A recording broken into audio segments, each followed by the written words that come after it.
Lieber Gott, zwei mit tot, wann ich werden so wieder abstinent. Dazu hab ich kein Talent, nur ein Wein schenkt's mir rein.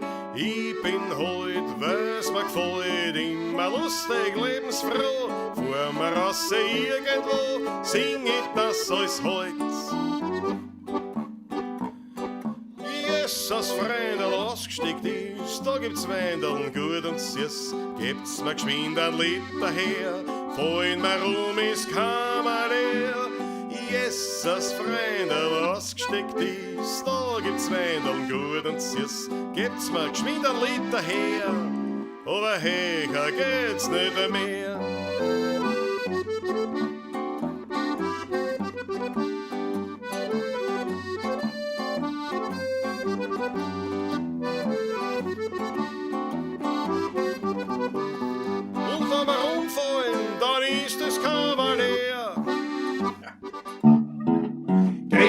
Singen, was küsst die Hände, es wird Zeit mit Musik verwendet.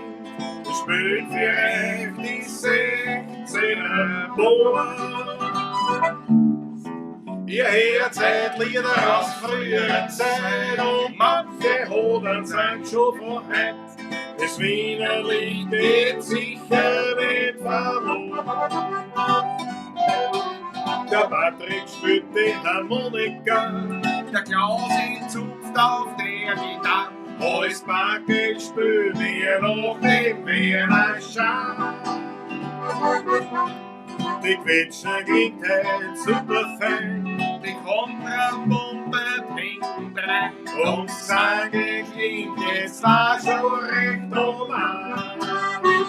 Drum gegen 6 in das küsst die Ring.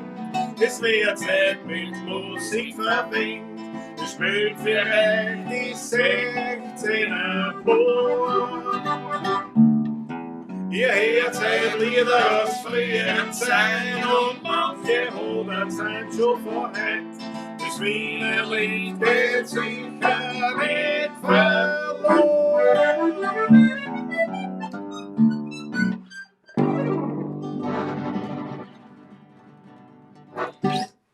Habe ich die Ehre, grüß euch, servus, küss die Hände. Viva i Pavlacisti! Grüß euch gut. Mein Lieber, heute haben wir wieder was beieinander. Aber weil wir gesagt haben, keine Kosten, keine Mühen, damit die Pavlatschen professionellst abläuft. Aber wir haben schon nicht ein Pavlatschen, sondern ein Ballerwatsch haben wir gleich gehabt. Genug Ballerwatsch schon aufgerissen, genug Pavlatsch. Ich glaube, ich kann das dort genug lesen. So, pass auf, wir müssen schrittweise anfangen, das zu erklären. Genau. Also ich habe mir das letzte Mal angeguckt, die letzte Pavlatschen, weil dann einige gemeint haben, es rauscht, da gibt es irgendwas anderes. So, ja, das Rauschen war definitiv ausschließlich das, was bei mir war, der Kühler vom MacBook. Das ist einmal das Einzige. So, Ja. sonst habe ich nichts festgestellt, das kann dann also nur gewesen sein, irgendwelche, wie sagt man da, so Funkstörungen oder sonst was bei den jeweiligen Zuschauern, aber Zuschauern, ja. rein von unserer Aufnahme her war alles pipi fein, aber das Rauschen vom MacBook, ja, vorhanden. Jetzt nicht mehr seit heute. Und jetzt da, haben wir gesagt, wir drehen uns aber um. Patrick hat die glorreiche Idee gehabt, dann nimm halt einen Desktop-Computer, sprich den Mac Mini und was Landtagsstromer sagt, Bild, Top, Ton, merkwürdig, jetzt hör auf. Die Niederschläge hat Aber das ist schon wieder das Mikrofon vom Laptop oder iPad. Nein, das ist jetzt wirklich original dieses Mikrofon und das muss passen. Aber ich sage euch was, das ist nichts Brunt, sagt der Christoph Radau, genau. Ja. Und wenn der Ton, wenn das so ein blechernes Ding ist, so ein blechernes, dann ist das YouTube. Ja. Dann ist es absolut leider, dann ist es YouTube. Dann ist es diese, weiß ich nicht, das ist das gleiche Problem, was wir damals gehabt haben bei Facebook. Haben wir gesagt, wir gehen zu YouTube, das ist besser. Und jetzt haben wir es bei YouTube auf einmal. Aber Dieses der Ton ist leicht blechern, sagt der Rudi Korbis. Ja. Aber es ist tatsächlich das richtige Mikrofon, das ist einmal ganz sicher. Und dass das blechern ist, es tut mir leid, aber das kann nur, das liegt tatsächlich dann am YouTube, also an dieser Übertragung, also wie man das nennt. Ich schaue halt einmal sicher, jetzt habe ich da in diese ganzen Dinge rein, was man halt, aber ich kann nichts machen. Joe Walker meint, alles gut. Michael Ahammer sagt auch, alles okay. Ja. Michael Ahammer meint die fehlende Bandbreite. Ja, das Ja. ist bei YouTube, ja. Aber nicht mal von uns, weil lustigerweise aus meiner Klasse habe ich den besten Ton gehabt und da habe ich das schlechteste Internet. Uli Slonen schreibt schon, Ja. das ist die YouTube-Komprimierung. Ja, Ja. ganz bestimmt. Ganz weil- sicher. Ja, ja. Es tut mir leid, da können wir jetzt nichts mehr machen. Weil das passt alles. Wenn du näher zum Mikro gehst, ist besser, schreibt der Rudi. Ja, ich glaube, das hat mit Blechen und so nichts zu tun, weil es einfach, ja. Weil eine Entfernung vom Mikrofon sein- ist nur laut leise. Nur laut leise, weil. Was anderes erst nicht in der Größe. Und wir nehmen ja auf mit dem Mikrofon auch. Also. So, also meine ich, nicht nur die Sendung, sondern so, ja. Aber an sich sicher, wir haben kein Rauschen vom Lüfter, weil wir jetzt keinen Lüfter haben. Wir haben jetzt den Mac Mini aktiviert, deswegen sitzen wir jetzt auch sozusagen in die andere Richtung. Ich sehe die Kommentare relativ gut Ich kann es leider nicht lesen. auf dem Bildschirm, deswegen kann ich da jetzt nämlich das iPad wecker tun. Willst du das iPad haben vielleicht? Das ist auch nicht, es ist wurscht, muss ich mir das einnehmen. Ja, aber probier's mal, stell's mal her. Ist nichts anderes. Also, Naja, ist schon, ist ja da. trotzdem. probier's einmal. Probier's einmal und dann kannst du immer noch sudern. Nein, sicher, muss ich auch suchen. Jetzt geht's, jetzt kann ich es lesen. Ja, Der kleinere Schrift, das bei mir.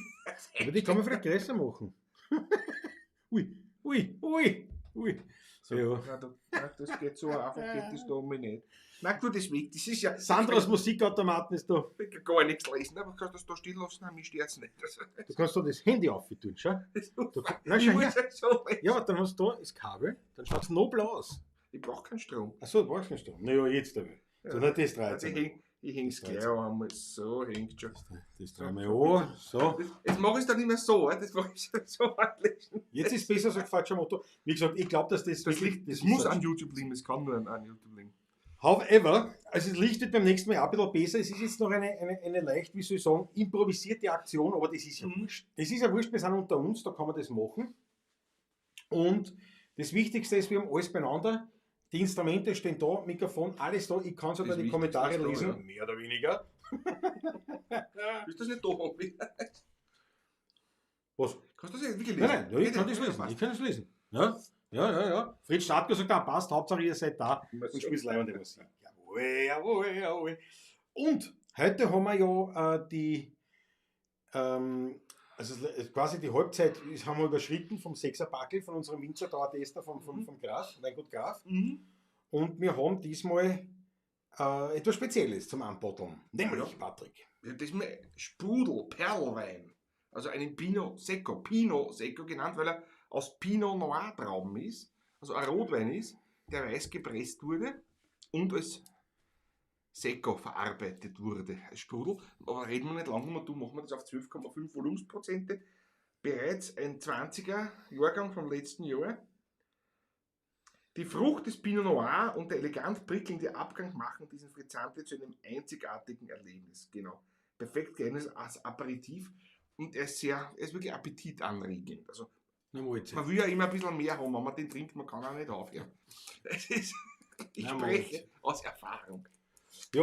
Ja, weil Machen wir ja eigentlich habe ich ja quasi zu früh schon die Sendungsreserven ausgesoffen gehabt. Jetzt habe ich in meine Reserven gegriffen. Jetzt hat der Patrick noch einen mitnehmen müssen. Weil sonst Ja, der Whisky wieder da. dort war er gewesen, aber es ist Das ist ja wurscht, was da her. Ja. So, ja, das liegt eh schon. aus am Boden. Ja, Ich hoffe, wer auch sowas daheim hat, kann gerne aufmachen, natürlich jetzt, gell? Oder habt ihr schon offen wahrscheinlich. Ich hoffe, die mittrinken bestimmt. Die anderen natürlich Pinot Secco. Frisante. die anderen versorgen sich ja auch mit anständigen Weinen immer wieder. Ich schreibe es immer eine, was für einen Wein das gibt. Ganz leibend. Wer was trinkt, das ist immer super. Auch der Franz Brandwein, Arbeit am Rausch. würdig. Jawohl. Ui. Da schau her. Was hat da meine Hand wieder geführt? Ich weiß nicht. Die Gier. Die Gier. Nun denn, meine Herrschaften. Nun denn, sehr zum Wohle. Sehr zum Wohl. Prost. Auf euch auch. Schon vorher Du hast schon. da noch nichts getrunken, das ist der Fehler wahrscheinlich. Sehr zum Wohl, meine Herrschaften. Ich brauche nicht viel reden, es ist Hm. ein Traum. Geruchstechnisch bin ich auch noch ein bisschen hinten nach. Gut. Aber ich rieche was. Ich muss mir auch heute schon wieder aufpassen, wenn man sagt, geruchstechnisch bin ich hinten nach. Ja, ist da. Und seit meiner Nebenhöhlenentzündung weise ich immer wieder Menschen darauf hin, dass es auch anderes gibt als Covid, also als diese Corona-Geschichte. Und daher, so ja. ist es, ja. Aber es ist im Abklingen, muss ich sagen, aber immer noch ein bisschen. Und es beeinträchtigt trotz allem ein klein wenig den Geruchssinn. Christopher Trau schreibt, oh, Drehverschluss. Ja, sicher, ich liebe Drehverschluss. Es ist- Na schau her, der Herr Acker hat ihm gestern schon ausgesucht. Also gestern auch schon geschmeckt. Also, großartig. Das Büdel, bringe ich das um. Das klar, das habe ich noch jetzt mal geschafft. Das ist oder? ja immer noch gegangen, oder? Das habe ich immer. Vielleicht sollten wir was spülen, auch mal wieder. Ja, warte mal, ich muss jetzt das Na, mach nur. Da kann man mich, das sieht da nicht, das schaut noch blöd aus mit dem Ständer da. Jetzt immer. Nein, dann tu Die ich müssen wieder wir so weg. schauen. Ich wollte dir nur Gutes tun. Ich wollte dir nur Ich Gutes tun. weiß es auch zu schätzen, mein Lieber, aber im Prinzip ist das ja. Matthias Mariacha, Unbottling accomplished. Ich trinke halt wieder mit, sehr gut ausgezeichnet. Österreich, Russland, Stadt. Jana Walterower. Jesus, jetzt habe ich mich geschreckt. Prost, die Herren, sagt der Markus Volker. Elisabeth Graf ist auch Meine liebe dabei. Frau ist auch dabei. Servus. Und Sandros Musikautomaten. Frage an Patrick, kannst du Schramlermonikas stimmen? Ja, ich stimme meine selber, ja. In Laxenburg, ja. Mit dem Spürgernstl gemeinsam, kein Problem. Mach ich mir immer. Mhm. Aber es ist eine Erfahrungssache. Es braucht Jahre, bis du das wirklich kannst. Hm? Jo. Weiß ich nicht, ob er Also das ich so mach hören meine. wollte oder. Also ich mache meine selber, ja. Ich stimme meine selber, ja. Ich glaube, die Frage ist, also könnte ich mir jetzt vorstellen, ob du auf für andere Ich stimmst. nicht, nein. Ich nicht. Mach das, aber Spürgernstl in Laxenburg, Ernst Spürg. Ich lass dir gerne die Nummer zukommen. Jawohl. Sowieso. Ich meine, ich kann das schon stimmen, aber Ja, dann ist ich Dann ist keine immer- Garantie. verstimmt. Oder Lebenslang-Garantie. Lebenslang-Garantie kannst du. Ja. Du schaut her, jetzt habe ich das Bühl rein vom Christoph Acker. Schaut her, eine leere Flaschen Pinot Seco oder schon. Ne? Mhm. So. Ja. Sehr brav, sehr brav. Ja, das sind die aufmerksamen Pavlacisti. So, du hast gesagt, wir müssen was spielen, spielen wir was. Bitteschön. Jetzt haben wir eine Viertelstunde, glaube ich, schon bald. Ja. Ich muss mich da erst orientieren ein bisschen. Jetzt habe ich da noch die Maus, da ist das Ding. Es ist ungewohnt, Wie gell? gefällt euch das Setting? Schreibt euch das? Ich finde, es schaut aber gar nicht so schlecht aus, gell, mit den Gitarren so im Ja, Hintergrund. Oder? Was meint ihr jetzt? Grundsätzlich das Setting, wir müssen da ein bisschen, das nächste Mal, dass man ein bisschen das Klavier dann noch Das besser Klavier noch sieht. sieht vielleicht, ja, mehr. Aber es verschwindet ja bald. Das verschwindet ja bald im Studiotisch, daher wird das sowieso wieder alles umgebaut. Aber grundsätzlich glaube ich, ist gar nicht so schlecht. Ja. Oder? Was meint ihr? Mir gefällt es, muss ich sagen. Dir soll es gefallen, Patrick. Das ist mir das Wichtigste. Mir gefällt es, ja. Mir ist das Wichtigste, dass dir gefällt. Du siehst es zwar nicht, aber Na, das Bild sehe ich das schon. ist Bild. Ja. Das Bild geht gerade. Das ist natürlich. Oh, okay, was will ich? Geburen wir. Geh, buchen wir. Ja, Ja. was soll ich da denn buchen? Was noch zusammenbringen. Geboren mit oder Gesicht, ich möchte halt fesch sein. Nicht wie eine alte Semmel, sondern resch sein. Ich hab halt noch ein Rendezvous. Da brauche ich dein Gesicht dazu. Und schmeckt der Wein resch ein bisschen handig. Mit deinem Gesicht, da bin ich immer grantig. Ich weiß, dein Gesicht, das ist ein Meisterstück. Und wenn ich heimkomm, kriegst du das sicher wieder zurück. Gestern war ich traurig, wie ich mich ins Spiegel schau. Ich denk mir mit meinem Gesicht, da kriegst du eine schöne Frau. Plötzlich hab ich eine Idee, die ist doch gar nicht schlecht. Ich frag meinen Freund, ob er mit mir sein Gesicht nicht tauschen möchte. Geboren mit einem Gesicht, ich möchte halt fesch sein. Nicht wie eine alte Semmel, sondern resch sein. Ich hab halt noch ein Rendezvous. Da braucht ich dein Gesicht dazu. Und schmeckt der Wein resch ein bisschen handig. Mit deinem Gesicht da drin bin ich niemals handig. Ich weiß, dein Gesicht, das ist ein Meisterstück. Und wenn ich heimkomm, kriegst du das sicher wieder zurück. Und wenn ich heimkomm, kriegst du das sicher wieder zurück. Und wenn ich heimkomm, kriegst du das sicher nimmer zurück.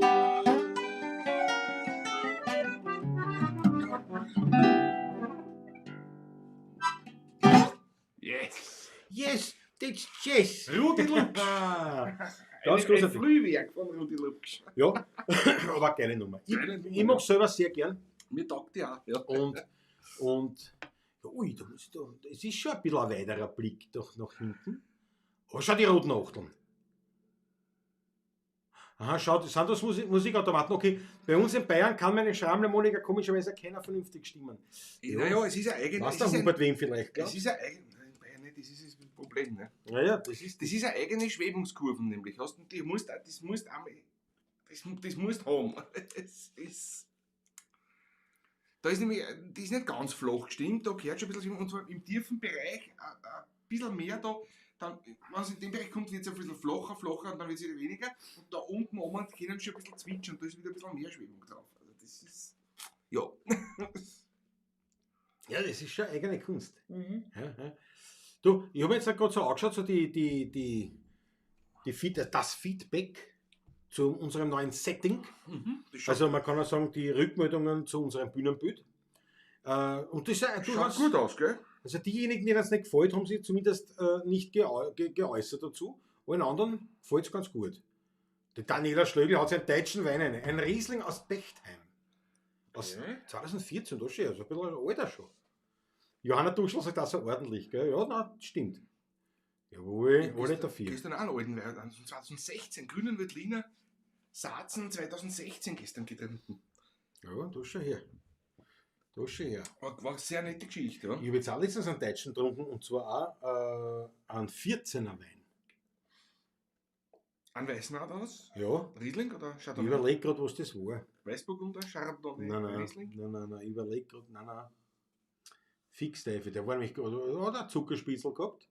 Der war gut, war recht süffig, war recht angenehm. Trollinger oder sowas? Mhm. Der Ah, Trollinger. Der das, Trollinger. das muss nur aus Strümpfelbach. Strümpfelbach sein, ja? Aus dem Remstal. Ja. Der Trollinger war das, ja. Genau. Der Franz Brandl meint sehr schön, Teppich an der Wand braucht man nicht so oft sagen. Erstens das, stimmt. Aber so ist es natürlich auch. Es hat schon einfach, also das mache ich jetzt dann nämlich, dann, wenn der Studiotisch da ist und dann hier sozusagen die akustische Bearbeitung des Raumes dann wieder vornimmt, gescheit, werden tatsächlich mehr Wandteppiche daherkommen, weil die sind eigentlich die meiner Meinung nach optisch oder sagen wir mal ästhetisch am besten vertretbaren akustischen Paneele, die es gibt. Ja. Ich meine, es gibt Stellen, wo du brauchst dann irgendwas an, wo brauchst du konkret, da muss wirklich akustisch werden. Aber wenn du jetzt sagst, nur so ein bisschen Ding, also das wird bei mir original Wandteppich werden. So schaut's aus. So, Susanna Fabermann, Trepferlbad bitte. Haben wir das nicht erst schon gespielt letztes Mal? Oder haben wir das letzte Mal dann nicht gespielt? Aber wir haben es das letzte Mal erst gespielt, glaube ich.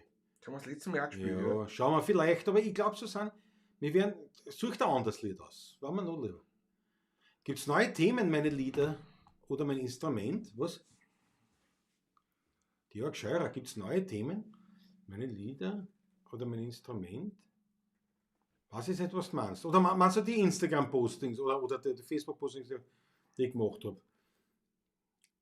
Das ist an sich jetzt, also das ist einfach nur, weil es mir nicht eingefallen ist. Der Christoph Ackermann, Klaus ist ein konzentrierter Blick beim Lesen ein Traum. Siehst du, jetzt lenke ich mich an von dir. Ich kann in Ruhe, dabei kann ich da ein bisschen reinschauen. Ja. Ein bisschen konzentrieren, aber ich kann es gut lesen trotzdem. Ja. Speck, Käse, ein guter Wein und die Pavlatschen. Was will man mehr? Andreas Christiner haut sich ein Jaus alleine, sehr zurecht. Haben wir einen wunderschönen Tag gehabt, Patrick, der Andreas Christiner. Ich sah die Fotos, ja. Ja, haben uns aufs Moped gehauen. Vorgestern. Und sind in die bucklige Welt gefahren. Mein Bruder dazu gestoßen noch mit seiner Afrika Twin. Dann hat die Cousine mit ihrem Freund vom Andreas. Dann noch eine Bekannte. War mal eine schöne Partie. Leibend. Wir durch die bucklige Welt gefahren. Ihr seid ja über 400 Kilometer habt. gemacht. Ja, Also, ja, das also war der ganz Andreas okay. zumindest. Ja. Naja, es war ein rechter, wie soll ich sagen, eine gemütliche Partie. Mhm. Sehr, sehr langsam. Und stellenweise muss ich auch sagen, obwohl ich also überhaupt kein schneller Fahrer bin, aber es war stellenweise dann, oder nicht stellenweise, sondern ich war dann recht glücklich. Nicht, dass ich die anderen da jetzt schlecht machen will, ganz im Gegenteil, es war eine wunderbare Gemeinschaft. Aber ich war dann recht froh, wie ich mit Andreas dann heimgefahren bin. Das haben wir durchs Höhental, nur mit zwei, ne? Durchs Höhental, Klostertal, über den Hals, Über den dann so Hals, zurück ja, und ja, bis ja. Legersdorf und dann über so schon Finster, das haben wir auf die Autobahn geschmissen. Und das sind wir zu zweit gefahren und da haben wir halt erstens natürlich keinen Verkehr gehabt und das haben wir richtig genossen. Also Das glaube ich. da waren wir dann schon ein bisschen schneller auch. Als den restlichen Tag, aber ich meine, das ist ja so, wenn man in einer Gruppe ausfährt, man orientiert sich an dem, dass halt, weil so wie keiner in Stress kommen. Nicht? Aber das hat uns dann schon taugt, gell? Andreas, wie wir dann da nochmal ein bisschen sozusagen sportlicher waren. Also, und da, wenn ich von sportlich rede, wie es ist, das ist ein dezenter Hinweis auf, wir waren ein bisschen schneller, nicht? Aber nicht wirklich schnell. So, was haben wir noch da alles stehen, mein Lieber? Klar, jetzt, ich dachte, hochtourig gefahren sein, dass da mir weh ist. Ja, mit meiner bringe ich keinen Wirbel zusammen. Das ist mit meiner bringe ich keinen Wirbel. Und außerdem, wir waren allein, da war kein Mensch da. Das war schon herrlich. Also durchs Höhental durch, Die waren Klostertal nichts los, durch, ist das Leibend, ja. absolut kein Mensch, ganz allein, sind durchgeschodert, herrlich, wirklich schön. So, Santos Musikautomaten sagt, jetzt habe ich noch mehr Lust bekommen, mal nach Wien zu fahren. Also, Super gespielt. Das andere du musst auf jeden Fall kommen einmal nach Wien. Unbedingt. Das ist Ein Gipfeltreffen wird das zwischen Verpflichtung. uns beiden. Eine Verpflichtung. Und die Johanna Duschel hat mich schon wieder zurück. Teppich an der Wand wird auch staubig, sieht aber gut aus, mag ich auch. Wird durchstehen, haben wir gedacht, die muss ich auch sagen. Nein, war eh klar, das war eh klar, dass man Du sagen musst ihm ausbeilen, aber nicht mehr da. Nein, das tue ich nicht. Das tue ich auch sagen. Vielleicht springt er auch. Der springt nicht an. Der ist nie. Da muss ich in Joker drucken. Ja, genau, ja. Mach gleich Werbung für den Andreas Christiner, seinen YouTube-Kanal. Tolles Video von der Tour. Genau. Ich glaube, Andreas Christiner, so heißt der Kanal, da kennst du das Ding. Da seht ihr mir auf dem Motorrad. Also, bei dem einen Video. Bei den anderen nicht, weil da war ich nicht dabei. Aber ich hoffe, wir werden noch einige Runden fahren. Dann sind wir da auch öfters dabei. Aber schaut rein beim Andreas Christiner, das ist absolut leibende Sachen. So, Wildcat, wunderbar, der Roh ist dabei. Liedwunsch, das Herz von einem echten Werner, Santos Musikautomaten. Das ist genau. Herz von Mir gefällt es nicht. Im Prinzip ist es Wien bleibt Wien. Wien bleibt Wien mit Text. Ist genau. Es ist Wien bleibt Wien, ja. Der Marsch. Ich spüle mal nicht den Marsch. Ich weiß. Aber ich finde es trotzdem schon, weil Mir ich gefällt er mag ihn wieder. Ja, wir werden uns einmal erklären, es gibt eine neue Rubrik, dann bald, aber mehr sage ich noch nicht. Wir werden uns erklären. Wir werden uns erklären bei so Stücken, warum wir es spielen und warum nicht. Also, naja, gut. Ja, das. Ich meine, Aber es ist ja, wir lernen ja was der Grund ist, es ist halt nur so. Wie gefällt es schon? Wie gefällt es schon?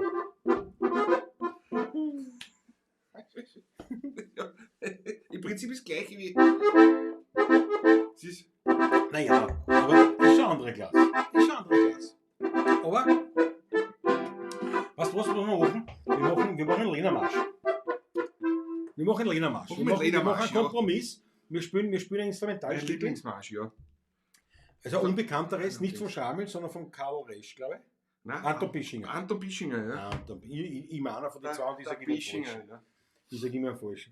Und das ist nämlich der mittlerweile von uns berühmte Marsch, den wir damals gespielt haben beim Kierlinger. Ja. Da waren wir engagiert. Ich Ich wiederhole mich natürlich, aber vielleicht der eine oder andere kennt ja noch nicht die Geschichte. Da haben wir gespielt, da waren wir engagiert bei irgendeiner Festivität vom obersten Gerichtshof. Und dort sind also ein Haufen Leute gewesen am Kierlinger und wir waren engagiert als Musiker im Hintergrund. 20 Jahre her, ja, länger. Und da haben wir so gespielt und kein Mensch hat uns zugeguckt, das war in jedem vollkommen wurscht. Und dann haben wir gesagt, nein, ist egal. Du, wir lernen uns ja gerade so einen Marsch. Sag ich, Patrick, kannst du den schon auswendig? Sagt er, ja, ich muss den hinkriegen. Sag ich, na, dann ist ja wurscht, dann üben wir ihn gleich, nicht? Wenn uns keiner zuhört, können wir denken. Und das war dieser besagte Lena-Marsch. Und da haben wir den geübt, eine gute halbe Stunde lang, haben wir den gespielt. Immer wieder so eine Endlosschleife, ne? Endlos, also wir haben schon keiner halbwegs, war nicht so, dass wir dort irgendwie da wirklich jetzt geübt haben wie die Anfänger, Nein. aber es war halt noch nicht so ein Ding. Und so nach einer halben Stunde ist einer vorbeigekommen, hat er einen Bratengrinser gehabt im Gesicht, hat uns auf die Schulter und sagt, Burschen, jetzt kennt ihr ihn dann aber schon. Gell? Ja. Und das war dieser berühmte Lena-Marsch von Anton Bischinger, und den spielen wir euch jetzt da. Den F wie Vater. Effi, Vater, jawohl.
Jawohl! Ich liebe ihn, da kommt ja Wien, nichts gegen Wien bleibt Wien. Aber Jawohl!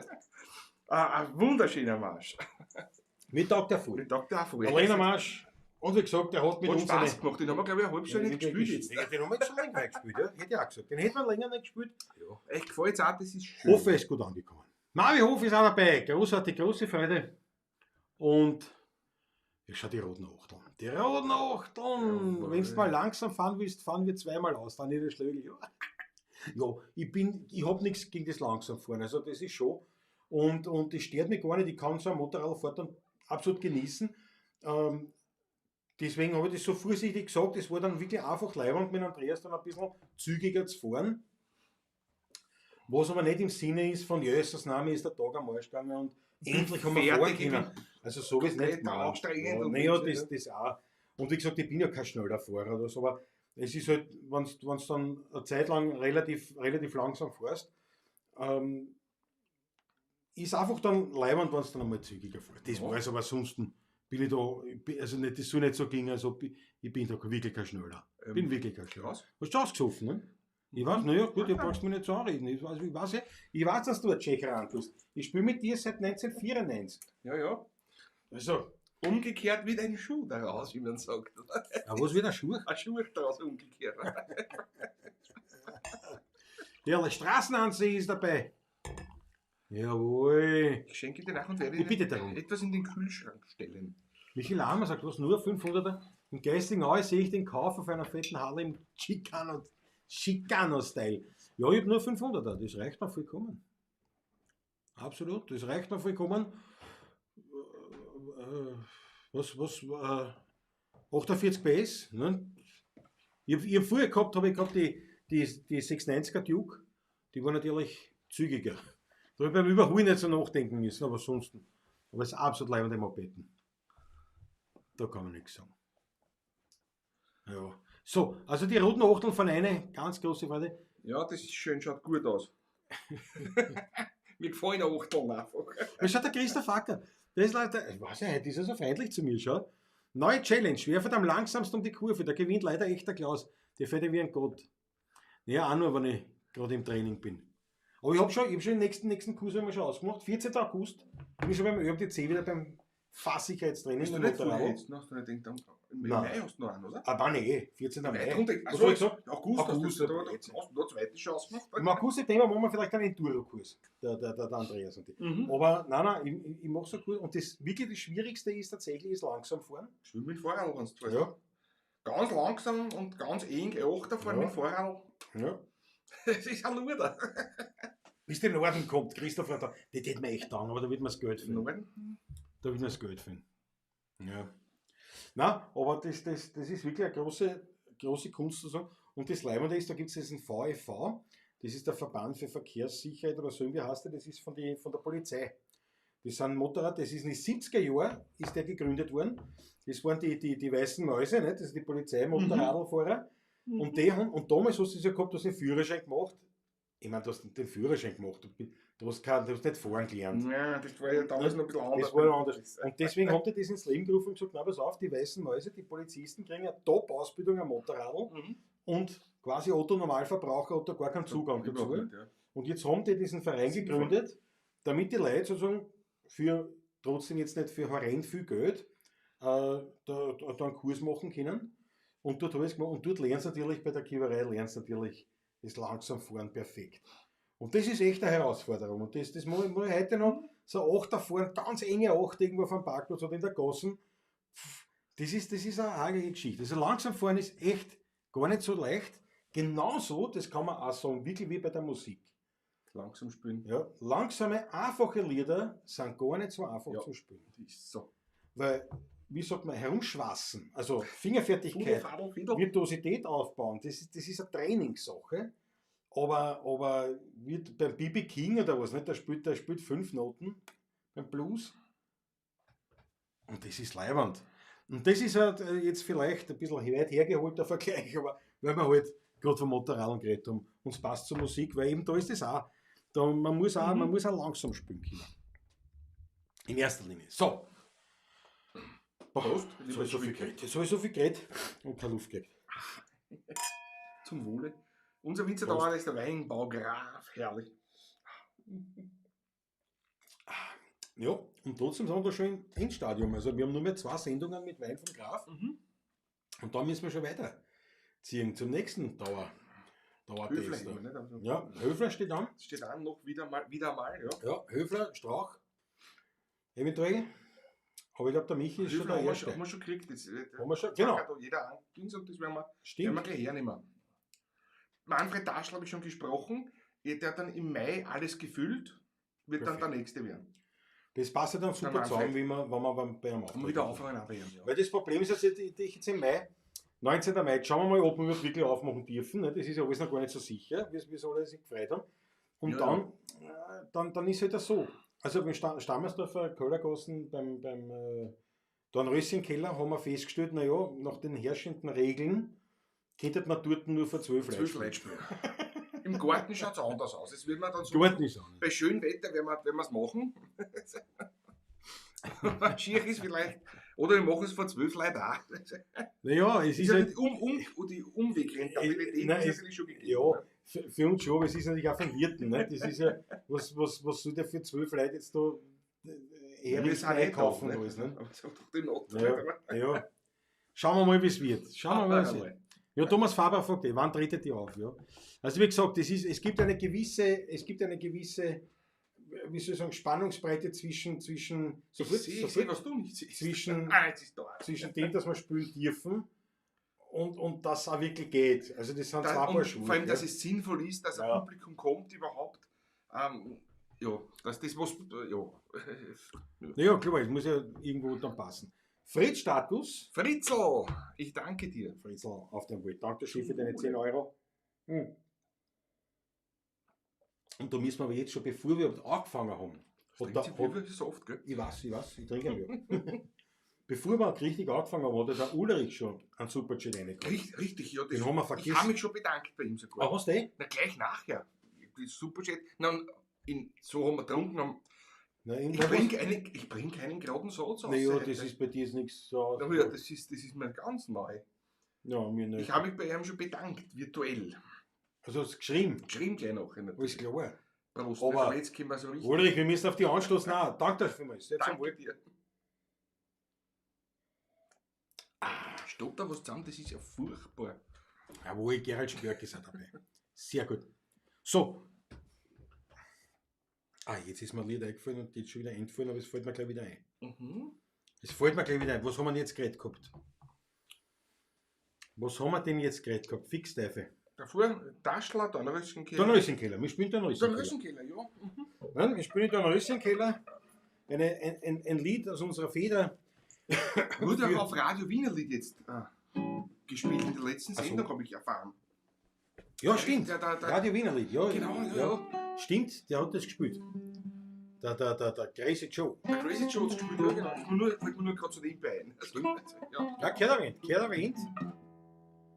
Es ist kein Wunder. Sandra Musikautomaten.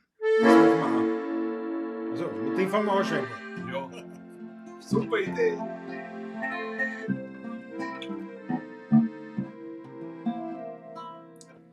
Es ist kein Wunder, dass wir heute beieinander sitzen da. In dem Lokal, da kommen lauter echte Wiener zusammen. Nicht solche Schwammelbrucker, die zum Heurigen wandern dann. Laut umeinander blähen und gar kein Gefühl für die Musik haben. Für solche Leute, da haben wir da bei uns keinen Platz. Da gilt für alle Zeiten nur der eine Satz.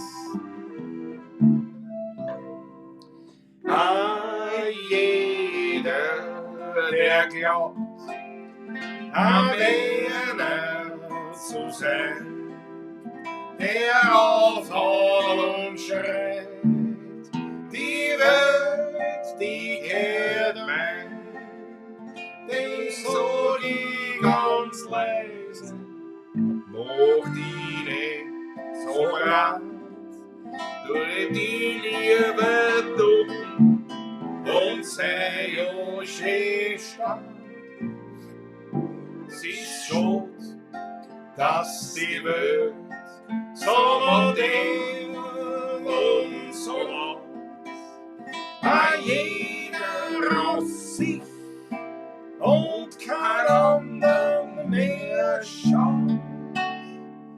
Ich bitte, ich frage, das geht mir nicht ein. Ja, der kann doch kein Wiener sein.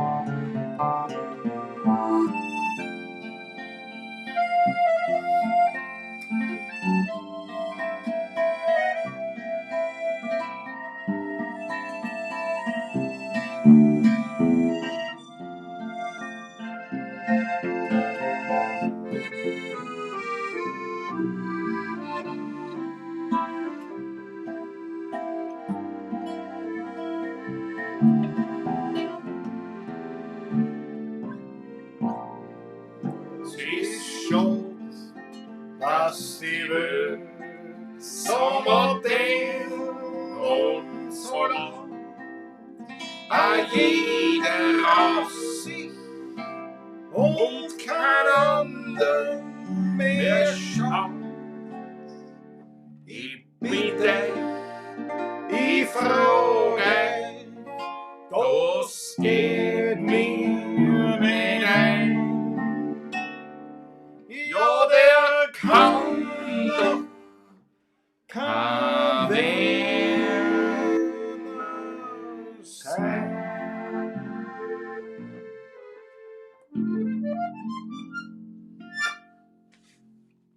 Schöne Nummer. Karl hat ihn. Da noch ist ein gleich drauf. Ja, also Ja, gleich. das sicher, das sicher. Ich glaube, Jetzt schon wieder pausieren, oder was? Ich kann eine Pause machen schon wieder. Vorstellungen.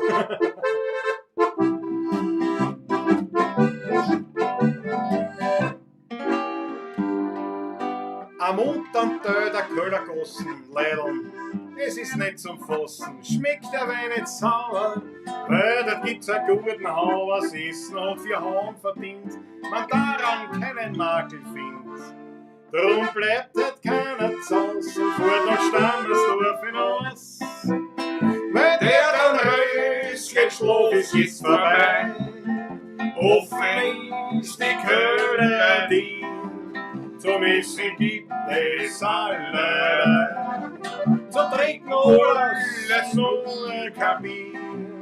Der gute Wein, die lässt mich schwingen. Dazu eine klasse Musik klingt.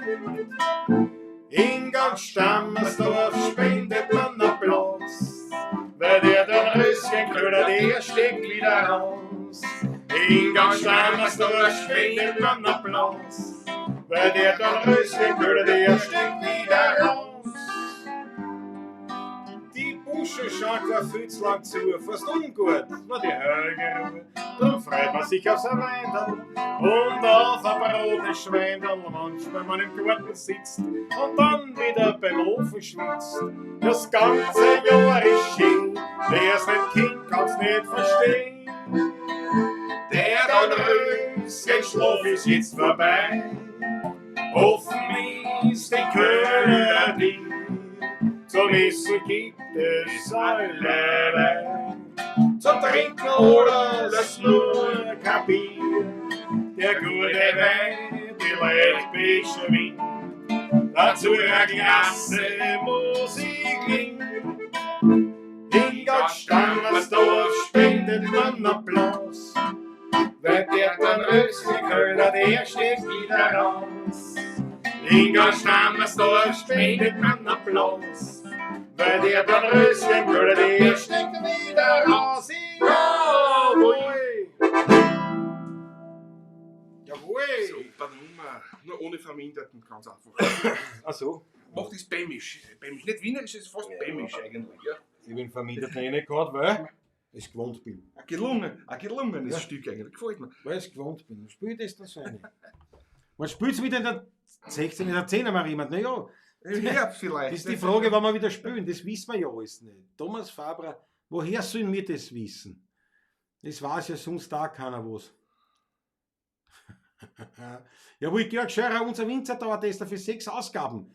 Weinkistenmaß, Weingut Graf im Weinviertel Bullendorf. Na schaut das alles rein, weingutgraf.at. In dieser Sendung trinken wir Pinot Seco, Fritz Ante Pinot. Jawohl. Georg Scheurer genauso ist halt das einfach- Georg, ja, Wahnsinn. Der ist ja, ein Wahnsinn. Der Uli Bär hat heute Geburtstag, bitte mal ein Lied für ihn. Ja, ich habe ihm heute schon gratuliert. Ich habe ihn Uli schon Ja, gratuliert. Julio wäre auch schon gratuliert. Weil theoretisch hätten wir ja in Belte sogar ein Konzert gemeinsam. Ne? Aber Ja, das geht sich genau nicht. Am 14. Mai, glaube ich, da soll was stehen. ich weiß. Aber das geht sich genau Das geht sich alles nicht noch aus, nicht auf jeden aus, Fall. jedenfalls. Darum habe es nicht mehr näher verfolgt, dann, weil Geht ja Nein. nicht aus. Ja. So. Ja, nein, aber in Uli Bär. Ja, zu meiner Schande, ich kann vom Uli gar nichts. Der Tour springt mir um. das spielen wir aber nur mit dem Bluesschrammel, das können wir Ja, die spielen mit der Band so mit, aber ich kenne dazu auch gar nicht. Und warte, wie ist das alle Lichter, ne? Das ist ja auch für das ist ja eine wunderschöne Nummer. Und dann hast du noch das ist auch das eine, das spielen wir aber auch. Wie heißt denn das noch ein Lied für. Oder Lichter zu geben, schönes Madel dann. Ja, das Die hat er kann noch man sich umgetextet. auch noch- Nein, nur eins von ihm. Das spielen wir aber auch sogar bei den Blueschammeln. Ja. Ah, Da da da di, da da da da da da da da da di, da da da da. okay. Und da haben wir das drinnen. Von ihm. Wie heißt denn das? Ja, fix denn. Das ist ja wirklich ein Wahnsinn. Nein, ist ja wurscht. Es ist ja wurscht. Also Georg Nummer spielen wir da. Nein, wir spielen da. Das ist ein Mädel, mehrere. Und da haben wir von ihm eins. Deppert. Ja. Dann müssen wir. Wie der Herbert Hörer sagen, wir sind ja völlig vernagelt, machen wir. Vernagelt. Ja. Jawohl. Was haben wir da? Der Scherner, unterhalten sie unter sich. Die Herrschaft unterhalten und die Volk kommen zurecht. Skyfall ist auch dabei. Große Freude. Christoph Radau sagt, für mich ein unbekanntes Lied heißt beim Textlauschen Gehirnjogging. Okay, ja. Das ist eh gut. Haben wir noch irgendwas übersehen? Was haben wir da? Die roten Achteln. Ja, absolut, die ganze Zeit. Ja, roten Achteln. Das ist schön. Ich muss mich da tatsächlich ein bisschen mehr konzentrieren, weil ich da hintere schaue, obwohl es groß ist. Also ich kann es gut lesen, aber. Naja, das sind die roten Achteln. Was willst du machen? Geht, ich bring mich um. Ja, ist das? Na ja. Krude Korbes. Das Testament. Das Testament geht. Georg Schrammel. Georg Schrammel. Georg Schrammel. Ja. Georg Tänzer, also Tanzer, meine ich. Ja. Den Georg Tänzer hat es ja auch gegeben. Das war Georg der Tänzer kleine hat's Dicht vom Richtig, Schrammel. ja. Heute muss ich die Finger erheben. Jesus. 15 Euro Michael Ammer. Michael, danke dir. Meine Nase ist so rot, weil ich so blau bin. Das ist genau eines der Lieder, die ich auch nicht mag. Ja, das werden wir schon irgendwie. Erklärungen folgen noch. Ich fühle es, als kennt sie auch spielen. Jetzt geht's so. Wie wär's mit ausgesteckt ist? Jesus, Freund, der ausgesteckt ist. Da gibt's Wein und Gut und Sitz, bringt so schnell einen Liter her. Hey, geht's nicht mehr. Wenn es du zusammenbringen, müssten wir nur die Noten hören. Auswendig jetzt auch nicht. Muss ich Schauen wir dann, Fritzel, das Schauen wir mal, dann. vielleicht, oder beim nächsten Mal. Schau, Ja, das ist ja eine gute Schauen wir Idee. mal. Aber Das nächste Mal, jetzt ja. fangen wir mal halbwegs an. Jetzt fangen wir an mit Testament. Rudi Korbes hat sich das gewünscht. Georg Tanzer. Georg Tanzer, Testament. Gut.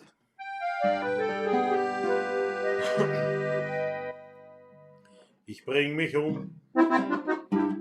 Ich hab genug. Die ganze Steuerzahlerei ist ein Betrug. Ich bring mich um. Ich mach ein.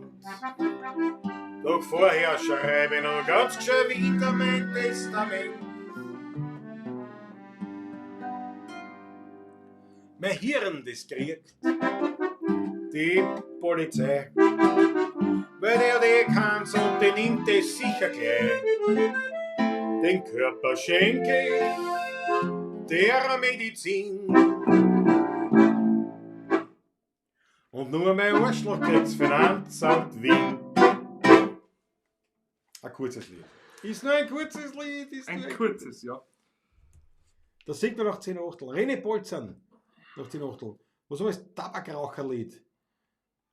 Der Gary 1.0. Meinst du das? Beim Tabakraucher kommen die Leute zusammen. Meinst du das? Oder die Oder die Rüstlinger Blödsinn Blödsinn. von uns. Aber wir machen jetzt das machen wir das. Aber das ein F, gell, ist das, oder?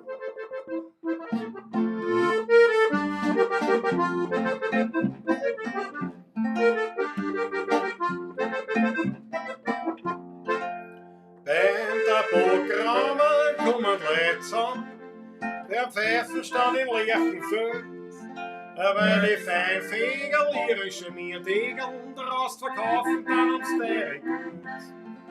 Und im Stand war sie da ist gut spaßen, bei dem Stadel kaufen der meisten Hehl. Und grad bei dem Stadel schreit der Glanzmadel, hat der Box pfeifen hätte ich gern. Grad bei dem Stadel schreit der Glanzmadel, hat der Box pfeifen hätte ich gern.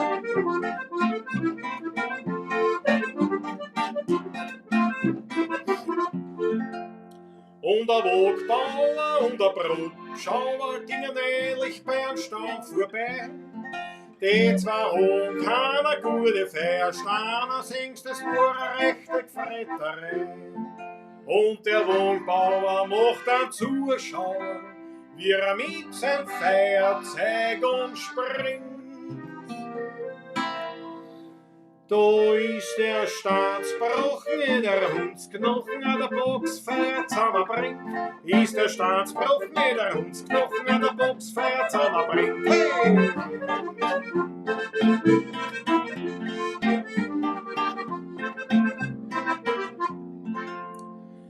Und Und zwei Saatreiber und ein Formreiber gingen miteinander ins Brandweinhaus.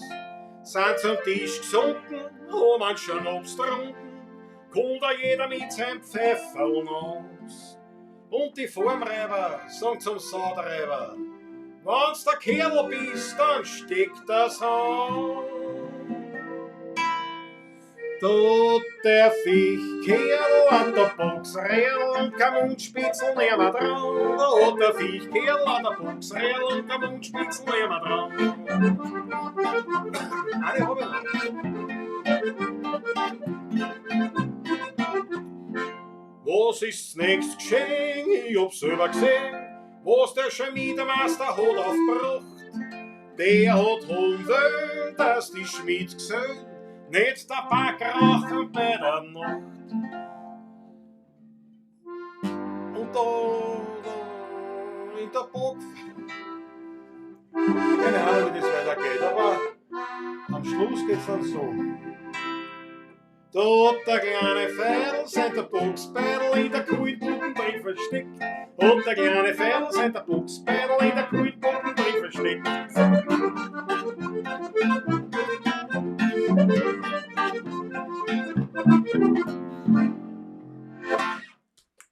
Ewig nicht gespielt jetzt. Ah, schon ewig klar. gespielt, na was denn? Beim Tabakrammer ist der Pfeifengrammaliert Pfeifengrammaliert hast du das. War das das oder war das ein anderes? Das weiß ich gar nicht, so, welche soll ich eigentlich gewusst, aber ich meinte, mein Nasel ist so rot. Ja, das ist eine reine Bolzen, ja. Ah, er hat gemeint, am Sonntag ist Scheiflinger Kirtag. Also, Ah, kein Wiener Lied, aber Das ein klar, schönes ja. Volkslied. Ein schönes das kann ich aber Volkslied, nicht, ja. Na, aber voll in Gatsch gegriffen im Endeffekt, oder? Oder muss man tun? War auch schön, hoffentlich hat er keinen gedacht, ich glaube schon. Ist ein uraltes Lied, weiß man natürlich auch nicht, wer das geschrieben hat, und das ist eine uralte, überlieferte Geschichte. Das Tabakspfeifenlied, es handelt natürlich in Wahrheit tatsächlich nie von Tabak, sondern Nur es ist, ansatzweise. Es ist ein hocherotisches es ist Lied. ein absolut schlüpfriges Lied unter dem Deckmantel der Der Tabakpfeife. der Tabakindustrie. So. Da wundert, dass das Ofenreal nicht früher kommt. So, und jetzt da. Der Christoph Acker mit narischen Kastanienbau. Aber da können wir mal ein Mädel machen. Ui! Na, wenn wir schon beim Schlüpfen Ui. Nein, das ist ja Nein, es ist ja schnell nicht. Das nur sind ja noch so Kinder Zeit. zuschauen. Das sind ja viel viele Das haben wir jugendliches gesperrt, Publikum. Ja, genau. Nein, gesperrt wirst du nur, wenn du was über Corona sagst. Wahrscheinlich. Corona! Gesperrt. Das geht ganz schnell. Das scheint nicht so. Nein, ich hab das vom Gleich Mond, so ist von der Sonnenfinsternis so wie gemeint. Ja, gleich klopft die Gestapo an, ne? Da holt man das gleich aus. Ja. Ich hab gehört, sie machen sich lustig. Das gehört. Corona. Das macht man nicht, tut man nicht. Gar nichts darf man. Alles Was mit dem Depperten? Na, Herr, Sie dürfen es auch nicht, das Kiewer ist wurscht. Ich darf das. So, aber jetzt da. Da kriegst du ja alle finalischen Kastanien. Ja, sag ich, da machen wir ein Medley. Ah, furchtbar. Furchtbar. Warum Ich hätte es Mädel? jetzt nicht gesagt, aber es ist Kastanienbaum ist in was? In G. Gustav. Ja. Und Ja. dann haben wir dann haben wir in Dora hätten wir die Reblaus. Die Reblos, ja. Und war was haben wir noch? vorher? War gescheiter vorher. Und was haben wir noch gehabt? Im Maschine mit einem Tuli. Nein, was war das? Ja, das war. Nein. Was anderes. 17. Was anderes haben wir Ja, gehabt? glaube ich. Was war das vorher? Mein Nase ist so rot, wenn ich so blau bin. Das machen wir dann mit C weiter, oder? Ich glaube, das war ich schon. Das machen wir dann mit C Das weiter. geht sich aus, ja. Also Reblaus, Kastanienbaum, Nasal.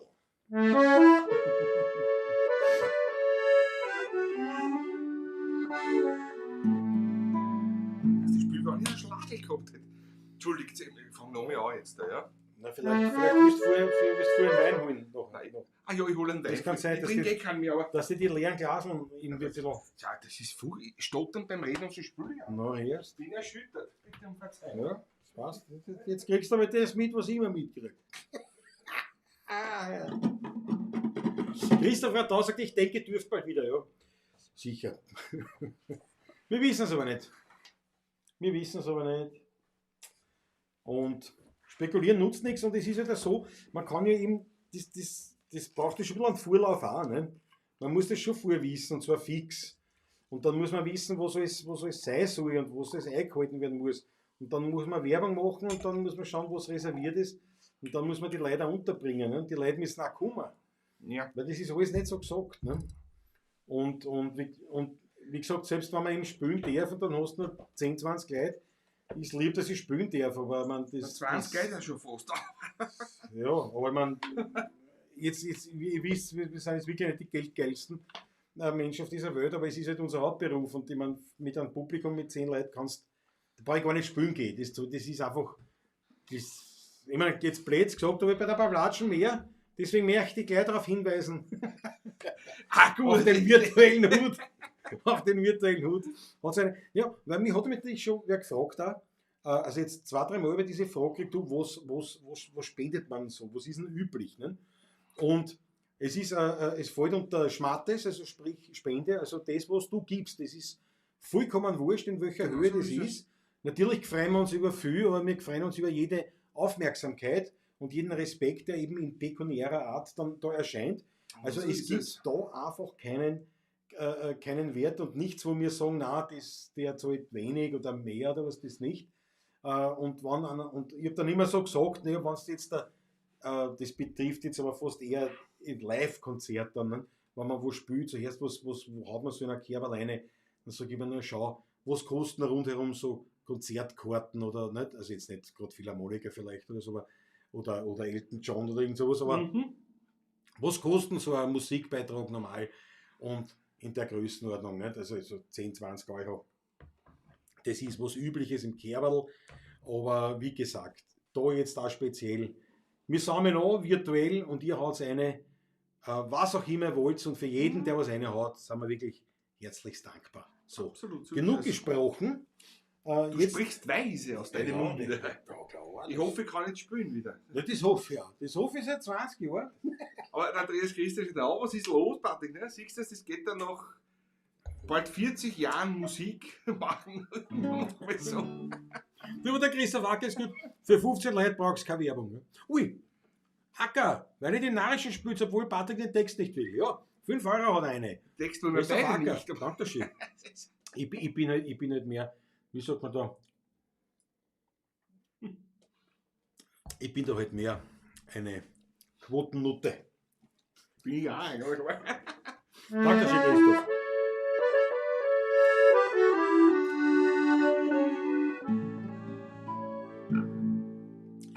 Ich weiß nicht, was das ist, ich trinke so gern ein Flascherl Wein. Da muss kein besonderer Anlass oder gar ein Sonntag sein. Ich sitz oft stundenlang allein auf einem Fleckerl. In einem Weinlokal, in einem stillen Eckerl. An anderen Menschen wäre das vielleicht zu dumm. Aber ich bin selig und ich weiß genau warum. Ich muss im früheren Leben ein Reblos gewesen sein, sonst wäre die Sehnsucht nicht so groß nach einem Wein. Drum tut den Wein ja nicht trinken, sondern messen.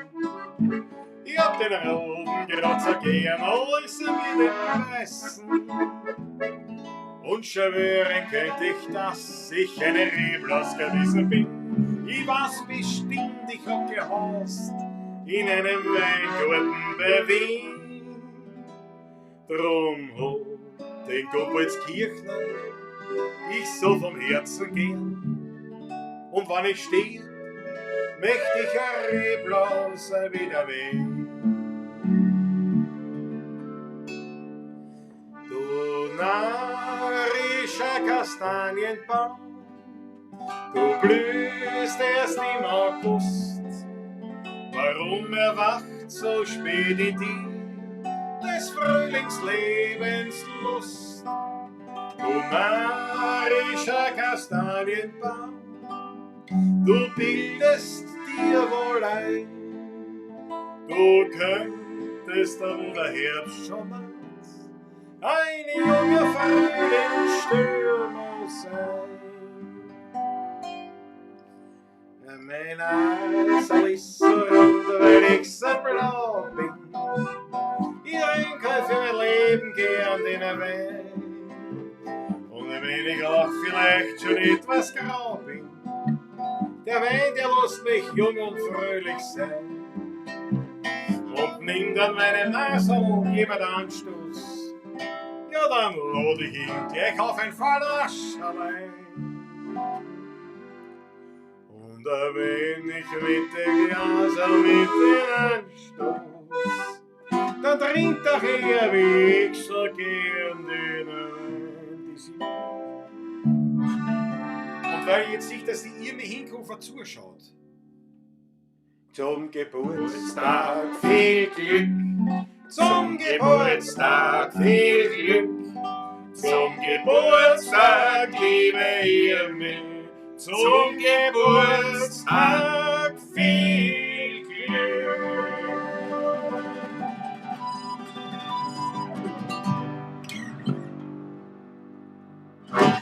Jawohl!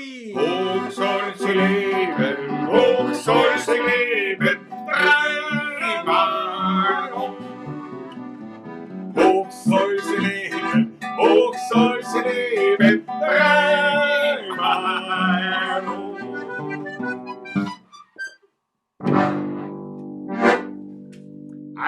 Alles Gute zum Geburtstag. Jumi. Ein würdiger Ausklang dieses Potpourris quasi. Ja. Durch einen Geburtstagsgruß. Also ich hoffe, ich weiß ja das nur von Facebook und das ist ja nicht immer gesagt, dass das richtig ist. Ne? Ist ja nicht immer gesagt. Nein, da Aber- gibt es ja Leute, die sind schon 100 und am 24. Dezember geboren. Oh schau, nein, die roten Achteln. Und die roten Achteln, ja, na gut, die sind ja für die Irme auch gleich. Schau, wie viele rote Achteln. Bist du gescheit, das hat so ein Wahnsinn. Scheinwerfer soll heißen, möglichst keine Münzen. Manfred Kraft, genau. Das ist Genau. gut, ja. Die Scheinwerfer sollen Scheine werfen. Was sagt der Franz Brandwein? Falls wir je wieder fahren dürfen und mich wer wegen dem fehlenden Hut anredet, werde ich ihn auch auf den virtuellen hinweisen. Ja, das ist eine gescheite Idee. Heiselfrau Geld gibt es vom Christoph Ratau. Nun müssen wir die Heiselfrau jetzt ausspielen. Du spiel gern. Ja, super. Normalerweise ist es so kein Auftritt ohne Heidelfrau eigentlich und ohne Bisamberg, muss man ehrlich sagen. Muss man sagen. Ist so, ja. Geht dazu. Das Ja, geht dazu. Unbedingt. Und dürfen auf die anderen nicht vergessen, durch das, dass wir so wenig spielen, habe ich Momentan. auch das Gefühl, dass wir wirklich wahnsinnig viele Lieder vergessen haben. Nein, wir kennen es noch immer. Also Naja, schon, aber ich, vergesse vergiss das nicht, dass wir die gespielt haben. Mhm. Das Testament zum Beispiel, wenn der Rudi nicht Nicht sagt, sagt, spielt das ne, Testament, das habe ich schon gar nicht mehr da. Ja, nicht mehr, nein. Das ist nur das ein Beispiel. Ja, ja. Ne? Es Aber, wird Zeit, dass wir wieder auf die Bühne gehen. Das naja, vor allem, weil wir ja viel gespielt auf haben. nicht nur die virtuelle, Ja. sondern wirklich. Ja. Nein, weil wir ja viel gespielt haben und dann natürlich Von viel auf null ist natürlich schon. dieses Ding und das ein Jahr lang. Aber naja, es wird schon wieder. Wir sind zuversichtlich. Aber ob das mit 19. Mai und so, ob das so hinhaut, weiß ich nicht. Aber es wird hinhauen. Aber sicher. Ja, so das? Jetzt ist mir ganz ruhig. Naja, das hört man da glaube ich jetzt nicht. Aber kein Rauschen. Absolut nicht. Es ist kein Rauschen heute. Komplette Stille im Studio. Bis auf den Weinkühlschrank. Aber der darf. Der Weinkühlschrank, der darf serieren. Na Mann. Ja, was denn? Die Weinkühlung ist notwendig. Du, gib mir mal Ja. over, da oben das Maxel da oben. Ja. Naja, das muss ich Das ist herzahlen. aber was Schönes. Ja, so habe ich geschenkt bekommen. Ich ahne, von wem das Ja, hergestellt vom Herrn wurde. Doktor, habe ich es gekriegt. Vom Herrn Doktor habe ich es gekriegt.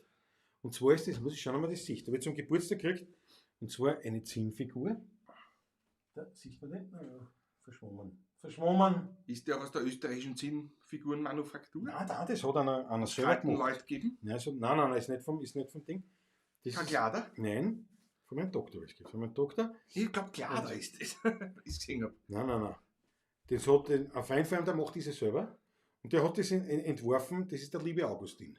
Man hat ihn sicher nicht gut gesehen jetzt. Man hat ihn nicht gut gesehen. Aber da, ja, es ist halt, weil es jetzt nicht scharf steht. Weil wir sollten die Gesichter zuhalten. Warte mal das Gesicht zu. Dein Gesicht muss zuhalten. Dann steht er scharf.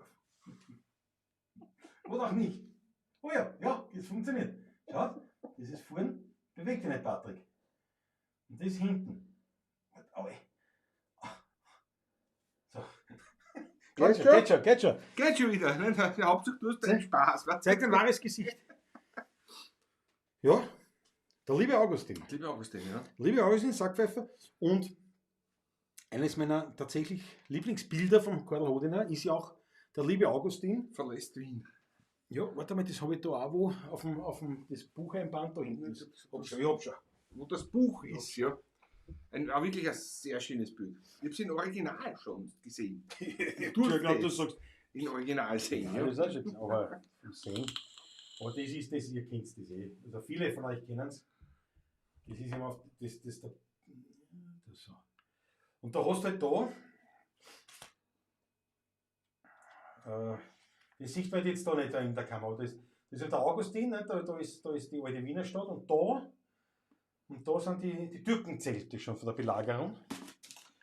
Und das war für mich immer so ein Bild, so ein Wehmut, weil ich so geschaut habe auf den, so, man sieht man nicht da, so geschaut habe auf den Stephansdom, weißt, und auf die Wiener Stadt.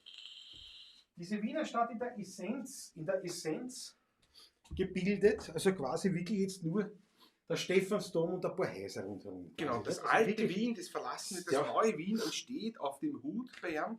Der Karl hat mir das Genau, erklärt, ja, wie ja, das, wie ja. das gemeint war eigentlich. Aber dafür sieht man das jetzt nicht schlecht, das Ja. kann man doch nicht.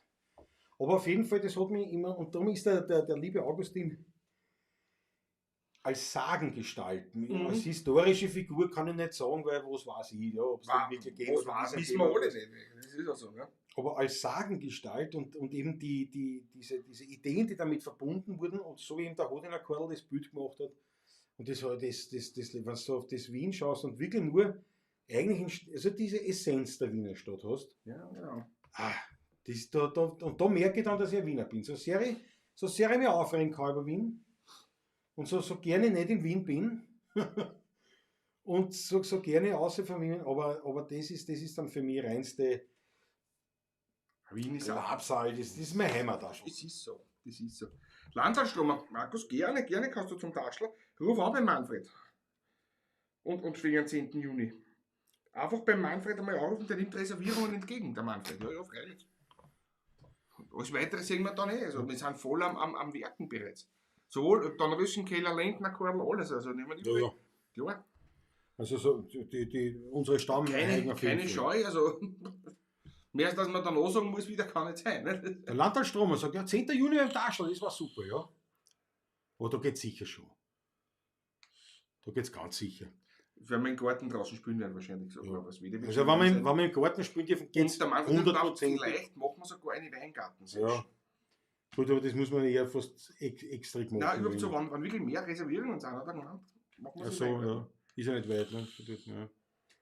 Ja. Der Franzmann Weinmann, so einen Augustin brauche ich auch. Von wem ist der? Du kannst, den habe ich geschenkt bekommen von jenem Herrn Doktor, den du vor kurzem erst geführt hast. Also die Nummer hast du quasi, den kannst du anrufen, kannst du sagen, hast das, den, was den Klausi gemacht hast. Oder er hat einmal gemacht, aber er hat auf Feinfeier gemacht den. Und dort kannst du den wahrscheinlich beziehen. Es wird sicher kein Unikat sein. Es gibt sicher mehrere. So. Viele sagen, der 22. gehört nicht zu Wien.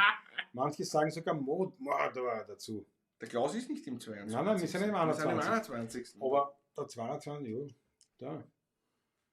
Schon einmal überlegt, ob ich im KFJ spielen wollte. Was ist das KFJ? Das Kaiser Franz Josef spielt doch nach Kentucky Fried Chicken, also ist es KFC. Kaiser Franz Josef, KFJ. Was ist KFJ? Katholische Führerjugend. Was ist KFJ? Franz Brandwein. Das muss man sagen, was es ist. Wie viel Platz ist beim Taschler, sagt die Johanne Tuschler. Das weißt du eher. Drin, Da drin 20 Leute. Ne? drinnen jetzt 20 Leute, ja. Sag einmal. Wieder, ja. Waren überhaupt nicht. Du hast auch nicht viel mehr. Der Rest Im Garten dürfen nämlich 8 auf einem Tisch sitzen. Das ist im Garten ja schon wieder anders. Da sitzen ja nicht nur 4. Also, Dürfen im Garten ja 8 sitzen auf einem Tisch wieder. Ne? Das ist schon wieder- aus einem Haushalt aber, ne? Oder nicht? Oder? Das steht Ach noch so. nicht, aber das steht nicht drin, ich habe schon alles durchgelesen dabei.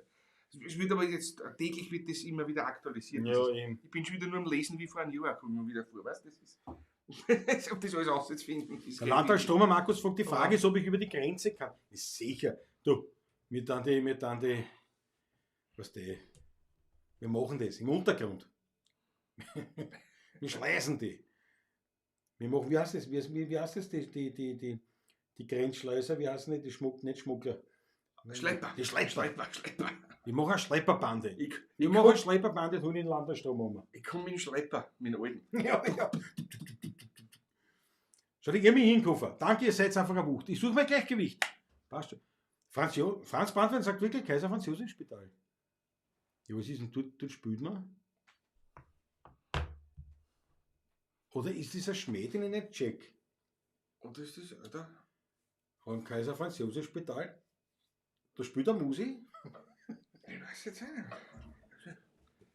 Oder ich stehe auf der Leitung. Was natürlich auch leicht möglich ist, aber das kann. Also, wir haben auch mitgespielt, kannst du dir erinnern, in einem Pensionistenwohnhaus, aber das war da haben wir in so einer Bettenstation auch mitgespielt. Einziges Mal, das war halt nicht angenehm zum Spielen. Naja. Ist nicht leibend, ja. Aber ja, hin und wieder. Das haben wir gemacht einmal. Das war Macht ihr eine Corona-Party? Na sicher, Thomas ja, Fahrer. klar, ja. Und wenn wir es machen, werden wir es ankündigen über das Internet. Ich bayern jetzt an Wiener Heirigen, muss testen, ja, unbedingt.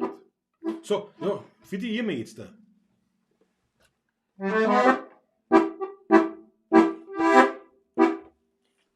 Aufgang. Ewig Mittel. Ja. Ja. Zu überlegen Ich ist. geh gemütlich heim, da steckt noch wer am Darm. Herrgott, na, was hab ich geflucht, was am Sofa auf der Gosse sucht. Ob der Latte bläht, was such ich's auf der Rehe? Da hab ich diese Grobian erklärt. Ich such mein Gleichgewicht auf alle Viere, weil anders find ich's nicht, nein, das ist schwierig. Ich hab's bestimmt noch gehabt vor einer Stunde, jetzt greil ich dumm, als wie ein Hund. Ich such mein Gleichgewicht, das brauch ich wieder, sonst haut's nach jedem Schritt mich wieder nieder. Und wenn ich's gefunden hab, hol ich ihn mit der Wein. Fangt auch dann wieder an, die umeinander Grölerei. Na, das ist nicht schön. Die Leute glauben, ich lerne gehen. Weil ich auf die Knie da rutsch und wie ein Baby die Krawatten lutscht. Da schreien alle dann an, so laut als er nur kann. Jetzt ziehen die Leute schon Hund wieder Menschen an.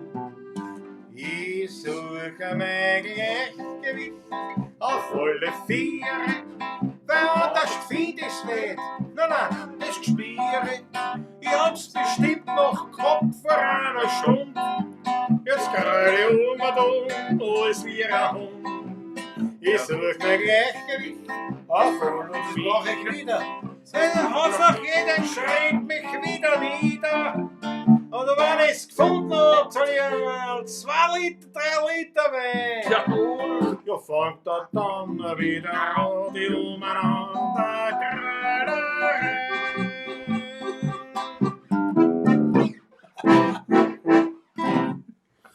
Jetzt hat fast den gerade einen Schluss gemacht. Fast, ja, das hört nicht auf. Ja, man muss man muss einen Schluss sagen. Man muss Ein ein echter Ende sagen. geradigen Schluss benommen. Jawohl. Jawohl! Der Christoph Acker, also ich verbinde das Gleichgewicht mit der Kirchenmusik. Ja? Nachdem wir die in den Rössikal auch gespielt haben, gell? Zwischen Nussberg und Donau, am Rande von Wien, da liegt ein ganz kleines Dörfel mit kleinen Häusern darin und gleich bei der Kirche am See. Da liegt die Buschenschank-Taschler versteckt. Klein in der Kirche vom Kaltberger Dorf, da liegt der Heiliger ganz still, ja. Der Wein ist herrlich und noch ehrlich. Und Musikanten spielen dort an die alten echten Wiener Lieder vom Tod, vom Wein und von der alten Zeit. Drum findet man mich dort immer wieder und ich find dort Gemütlichkeit.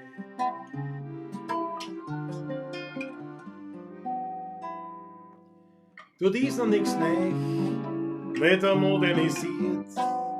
Vom Essen das Beste findet man dort garantiert.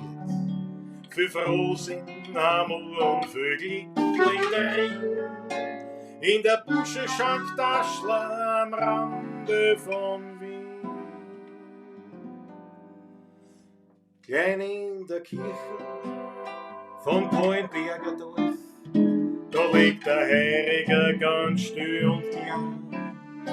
Der Wein ist herrlich und noch ehrlich, und Musikanten spielen dort an die alten echten Wiener Lieder, vom Tod, vom Wein und von der alten Zeit. Drum findet man mich dort immer wieder, und ich find dort Gemütlichkeit. Spielen's mal gemütliche Runde, bitte.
In der Kirchen von Poinberger Dorf, da liegt der Heilige ganz allein. Der Wein ist herrlich und noch herrlich, und Musikanten spielen dort dann die alten echten Wiener Lieder, vom Tod, vom Wein und von der alten Zeit. Drum findet man mich dort immer wieder, und ich find dort Gemütlichkeit, Gemütlichkeit. Und ich find dort Gemütlichkeit.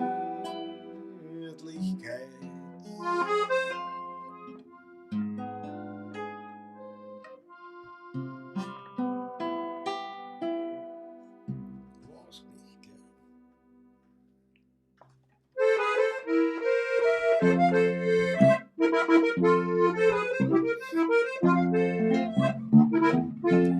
Ich war einmal gelacht und viel Dummheiten gemacht. Ich war auf Quadrat und um nix war mir leid. Der Madel haben sie jetzt erfranst, ich hab gesungen und tanzt. Ganze Nacht hab ich gewalzt und der Batschen hat geschnauzt. Auf Jacke Natur mit einem gesunden Hammer. Wenn ich denk, wie das war, hätt ich's längst alles gone. Aber hast du nicht mehr Batschen, schöne Köderin, mein Hut. Und dann fahren wir schön langsam statt fort, dass das Leben nur eine Grenzweg ist. Das hab ich längst erfahren, und dass manches Mal ein Pumpen macht, grad in den schönsten Jahren. A hüa hussassa, oh, oh, hussassa, oh, a hüa hussassa, oh, oh, hussassa, oh. Frisch lackiert an mir wohl, mein Geschäft hat was dran, jetzt ein Grund hat mich kennt. Und der Gold ist gerannt, immer modisch das Gewand und das uns gesund berannt. Mit der Flinzel in der Ohren, Freundl, das war ein Fall. Zuerst die noblige Fuhr, dann die noblige Tour. Wenn ich denk, wie das war, hätt ich's längst alles gone. Aber hast nicht mehr Pätschen, schöne Könnerin, mein Hut. Und dann fahren wir schön langsam statt fort, dass das Leben nun ein Kreuzweg ist, das hab ich längst erfahren. Und dass manches Mal ein Pumper macht, grad in den schönsten Jahren. Wie ein Hussassa, oh, oh, Hussassa, oh, wie ein Hussassa, oh, oh, Hussassa, oh. So schaut's aus. Ich habe schon länger nicht gespielt, aber Andreas Christiner hat das eingetragen und man dachte, naja, Ja, das spielen wir nicht mehr mit, das nehmen wir mit. Danke vielmals die Roten Achteln. Von einer der Roten das Achteln ist schön, das ist die schön. Beifallskundgebung der Pavlacisti für dieses Lied, oder diese Lieder, kann man sagen, diese Lieder. Mhm. Ich danke euch schön. Ja, Zeit wird jetzt, dass wir das wieder bekommen. Was noch? Ein Schweinsbrall wahrscheinlich. Auf Schweinsbrall. Ja, Also Christoph Acker und Rudi, ja, das Bradl tut dieser Wahnsinn. Ich wusste. Was ist der Christoph Acker und der Korbis Rudi ja, da kann irgendwie das unterhalten, geht es um einen Schweinsbraten. Das war mein. Markus Priester hat gesagt, jetzt habe ich schon ein wenig Wehmut. Was, da möchte ich, hast du gesagt, der Christoph war da möchte ich auch mit einem roten nehmen. Ich suchen das da durchschaue ich nicht den Inhalt. Was freue mich am Schweinsbraterl. Ja, nein, das ist wirklich. Schaut euch das an. Und die Fleischlabeln auch. Der Landtalstromer hat ja nicht nur die roten Achtlein, sondern auch Bierkrügeln. Ganz grandios. Ja, ganz grandios. So, nur einen Schluck nehmen wir wieder. Einen Schluck nehmen wir, was mag ich mitgenommen? Bitte nehmen Sie einen Schluck. Warum?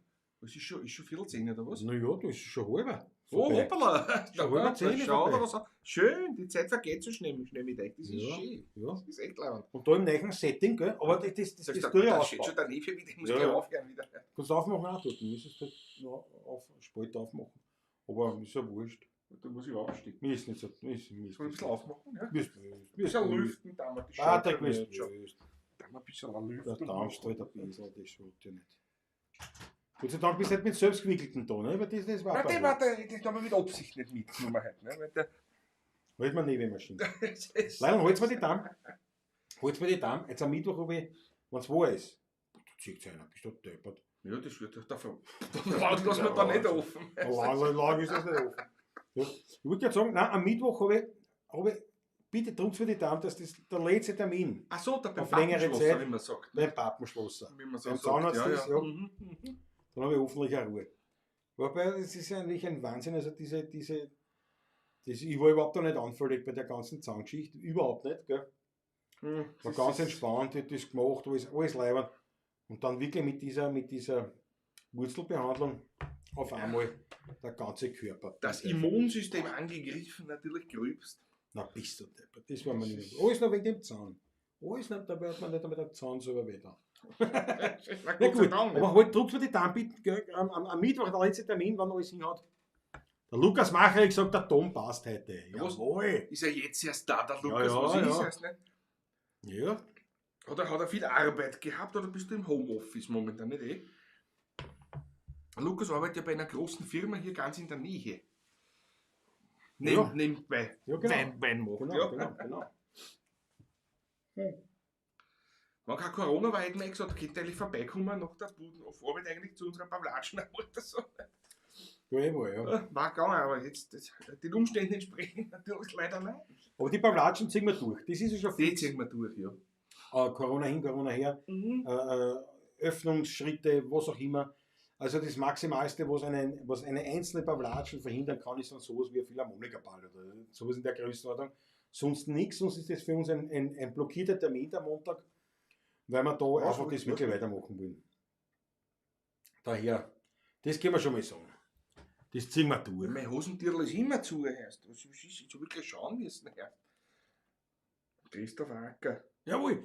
Andreas Christian, Schmattes und Benzingeld über PayPal eingezahlt. Danke für euer tolles Engagement. 5,49. Andreas Danke, Christian, danke, danke. ich danke dir vielmals. Sehr, Andreas, danke. sehr zum Wohl. Und ich Zum Wohle. meine, Andreas muss man ja auch sagen, der Andreas hat sich zum Zug gesetzt, die steirische Harmonika zu lernen. Und ich meine, Und er spielt noch ein paar Monate schon, also wirklich, also sehr gut. Also, ja, aber woran das liegt muss ich das? absolut Woran sagen. liegt das? Das kann ich da Ja, ganz gut, genau modern, sagen. aber- Auch, aber eigentlich, das Wesentliche ist das, viele Leute sagen, sie wollen ein Instrument lernen. Sie nutzen die Zeit für irgendwas. Nur der Andreas sitzt halt jeden Tag auf seinen Hintern Ja. und übt. Und das ist halt jetzt genau das, was nochmal das Ganze ausmacht. Das ist, Ja. am Ende des Tages muss man halt ein bisschen, wie sagt man dann, transpirieren auch. Ne? Ja, der Lukas macht ja gesagt, Sergio, ja. Mhm. im Weingarten geht's los.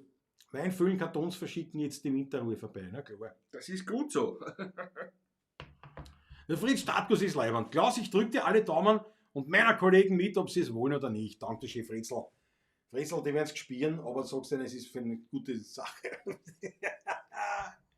Habt ihr schon einen Termin mit dem Zonko, Ulrich? Nein, wir noch nicht. Aber wie gesagt, sobald wir haben so gesagt, wir warten an, bis das Thema einmal gegessen ist. Weil dann ist Ja. einmal so wie ein Ameisenhaufen, wo man dann reinsticht. Dann ist einmal gewurdelt, dann kennt sich einmal keiner aus.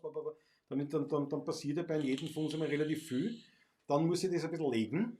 Und dann werden wir auf ganz gemütlich, dann werden wir das machen. Aber sicher, also so, Und dann ich sag einmal, starten wir durch einmal. relativ Ja, bald, ja. nachdem es möglich sein wird. Ja. Dann muss man schauen, wie es ja bei ihm geht mit den Terminen, nicht? Mit 1000 PS und so weiter. Mauritius wurde am 12. März 1968 gegründet.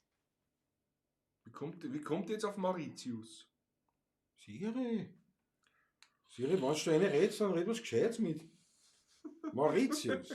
Also was hat jetzt so gelungen wie Mauritius? Mauritius. Jetzt sagt es nichts. Denkt sie, jetzt hat es Das schon ist gesagt, jetzt muss es sich Die merken. wunderbare Technik, es ist immer wieder erstaunlich. Ja, ja. Der Wahnsinn. Wie kommt ihr jetzt auf das? Ja, und der Lockdown ist hoffentlich auch bald vorbei, meint der Lukas. Ja, ja dann werden wir sich uns gleich einmal treffen. So richtig. Das ist Das wird anzunehmen. notwendig sein. Das ist anzunehmen. Dann kann man da sagen, rauschfrei. Ja. Na, wir könnten eigentlich sagen, die Pavlatschen ist jetzt rauschfrei. Ja, Das könnte man sagen. absolut. Wirklich Das war halt eigentlich ein T-Shirt. War Beim eigentlich ein Latschen T-Shirt. rauschfrei. Pavlatschen Das war rauschfrei. halt ein T-Shirt eigentlich wert, ja. Ja. Dank der Schittianer Duschler sagt auch, alles Gute für den Zahnarzt. Hat ja ordentlich was zu tun gehabt. Ja, es war in Summe nicht so viel, aber es hat sich halt zart. Das waren halt einfach viele Termine. Das war halt gar nicht so arg. Und das war jetzt auch nicht, also es war nicht so, dass ich jetzt eine Panik gehabt habe. Nur wirklich original genau diese Durzelbehandlung. Und das hat man nicht einmal in der Zahnweh da in dem Sinn, jetzt, Nein, sondern da- einfach alles alles andere. andere. Du hast eine Siri am Arm, na freilich. Was glaubst du? Der Christoph Acker meint, fahrt zum Zonko. Die Nachbarn sind echt dort schon gewohnt, dass spät in der Nacht Musik gespielt wird nach dem Motto. Das stimmt, das stimmt. Das stimmt, aber ich will nicht dort nicht den dritten Stock aufgehatschen mit dem Instrument. Da vor allem am Parkplatz müssen wir dort auch wegfinden. Ja, das ist auch hart. Das ist ein Wahnsinn. Wie die ersten Stufen, die ersten Stufen, die aber mal also die führen einmal ins Haus, weil das ist das Haus hinter dem Haus. Ne? Mhm. Das ist so, aber das ist eine Doppelnummer. Mhm. Ne? So eine Doppelnummer, dann gehst du einmal durchs alte Haus und dann gehst du zum hinteren Haus sozusagen. Und da gehst du einmal Stufen auf, ich glaub, 15 oder 20. Der Wahnsinn. Ja, da musst du mal zum Parterre kommen. Du Ne? bist einmal erst beim Haus. Du bist dann nicht einmal irgendwo. Naja, und dann natürlich schöne, hohe Räume natürlich, ganz klar. Altbau, wunderschön, breite Stiegen, hohe Stiegen. mit Mezzanin und mit so. allem ne? drum und Also, alles, was Wien ausgefasst hat. bis in den 3. Stock rauf. Und ich meine, das ist nicht wie also wie ein Neubau, wo du sagst, naja, ein Stock ist ein Stock. Nein, das ist ein Stockwerk. Das ist, Da kriegt der Begriff Stockwerk eine andere Dimension. ja, das kannst du laut sagen. Das kannst du. Aber wie auch immer, das ist übrigens daher gekommen, diese ganzen Mezzanine-Ding. Das ist daher gekommen, weil irgendwann. Rollstuhl. Ich habe einen Rollstuhl, ja, aber der fährt nicht mehr davor, weil man da immer anstützt und dann ruht er weg, dann müssen wir zurückholen. Die ganze Mezzanine-Geschichte und das Ganze war deswegen, weil irgendwann hat man dann festgestellt, es muss ein Haus, ich glaube mit 3 Stockwerken oder was, oder ab 4 Stockwerken muss ein Lift haben, ne? So irgendwie war das. Da müssen sie einen Lift einbauen. Und jetzt haben sie aber gesagt, das war Arsch, das kostet viel Geld und wollen wir nicht. Jetzt haben sie gemacht, also wenn sie aber 3 Stockwerke gehabt haben, hätten sie das schon machen müssen. Und darum haben sie dann ein Mezzanin und Berühmte Hochparterre, ne? das Hochparterre. Mezzanin. Ja. Souterrain. Ne? Darum haben sie es dann alles so eingebaut. Und deswegen haben wir in Wien Erdgeschoss und dann meistens nicht den 1. Stock. Also bei den Altbauten, sondern halt diese Halbstöcke, ne? Da haben sie dann auch eingeführt. Und alles nur, damit sie sich da sparen, dass sie einen Aufzug einbauen müssen. Das schon. Es ist kein Gerät mit Audiowiedergabefunktion verbunden. Ja, das ist ja gar nicht zur Debatte gestanden. Alter, jetzt macht es mir aber Angst. Wieso geht das jetzt immer an? Der Rudi Korbe schreibt gerade, jetzt 2,5 Monate keinen Aufzug gehabt im 7. Stock. Ja, da wird der kleine Rudi wieder reiner, wie ein Einser wird er reiner bald. Nicht? Dafür ist der Zuckerwert wieder gut. Ja, genau. Ja, aber ich meine, der Christoph war da, weil er sagt, Klaus, der Zock ist aber 12 Jahre älter als du. Ja, das stimmt schon, aber er ist einmal grundsätzlich genetisch als Tiroler ist einmal Höhenunterschiede gewöhnt. Das ist einmal Genetik. Das ist einmal so. Und das Zweite ist, der wohnt ja dort. Das heißt, der macht ja das Der macht das immer, ja. Das ist ja Wahnsinn. Das ist ja Wahnsinn. So, Dale, na gut, Patrick, pass auf. Unterhalt die Leute, ich komme gleich. Nutzt nichts, ich nehme einen Schluck Wasser, ich schaue einen Stock Hecher. Ich habe jetzt so einen Guster Ja, einen gekriegt auf Stock Hecher. Stirnstein. Das macht nichts.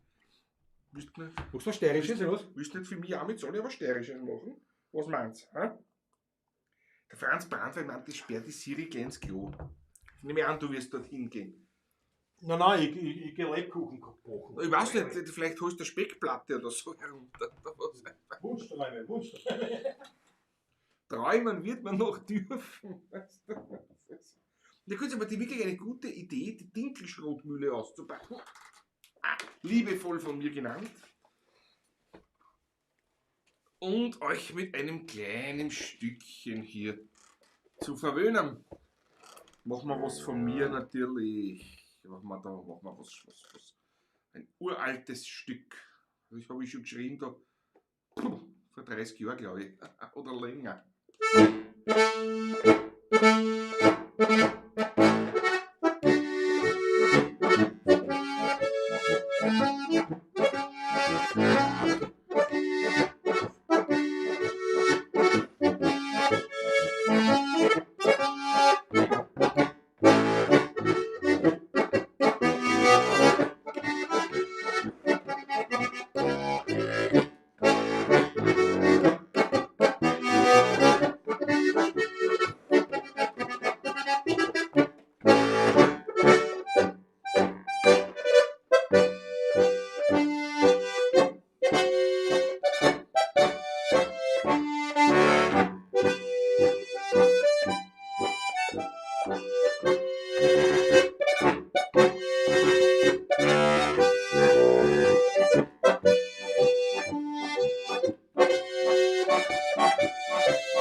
über Na bravo, sag ich. vor längerer Zeit entstanden. Ja.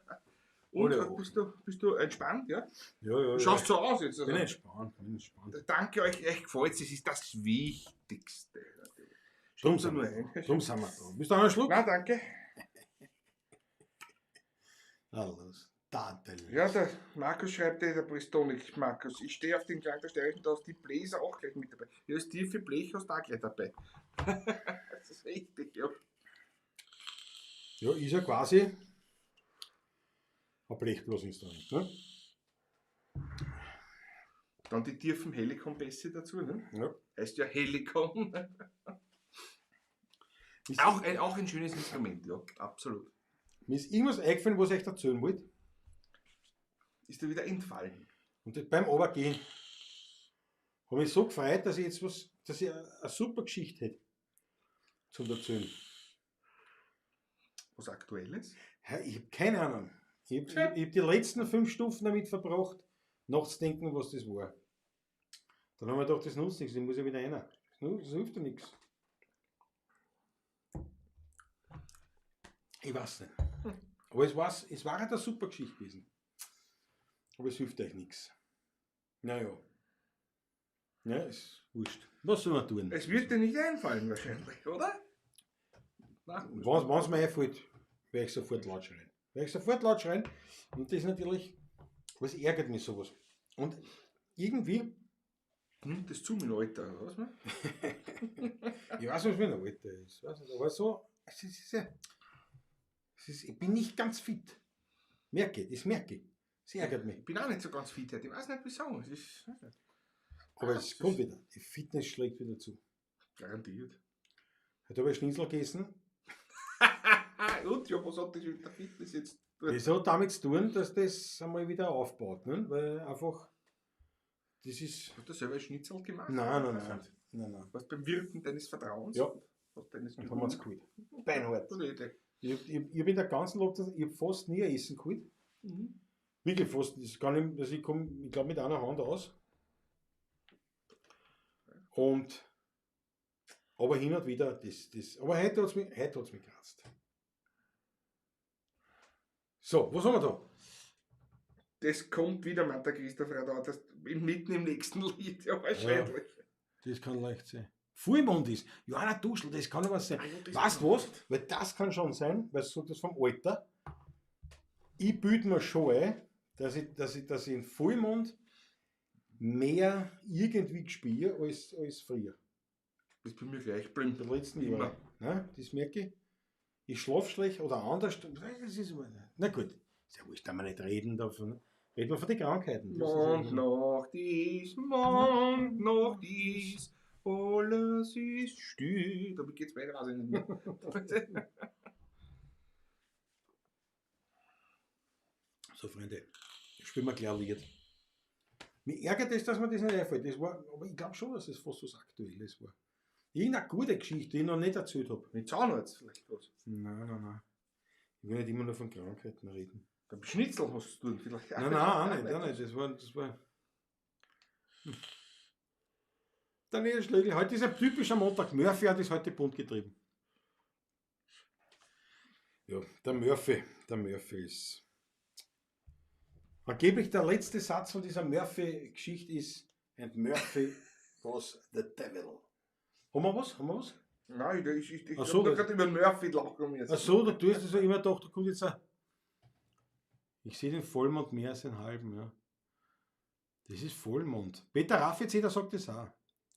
Ich spiele den mehr als früher. Ein bisschen habe ich nicht mehr gespielt, aber ich spiele den mehr als früher. Aber ich denke mir, das war jetzt unabhängig von allen anderen, so muss man sich so denkt, aber ich denke mir, der Mond bewegt ja ganze Ozeane. Ne? Da bewegt das Wasser.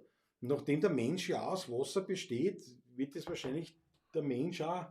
Ja klar, die Muss ich das auch irgendwie bewegen sich spielen? schon anders. Ja, denke ich mir schon. Ja, sicher. Also rein physikalisch denke ich Ja, mir schon, dass da ein Einfluss ist.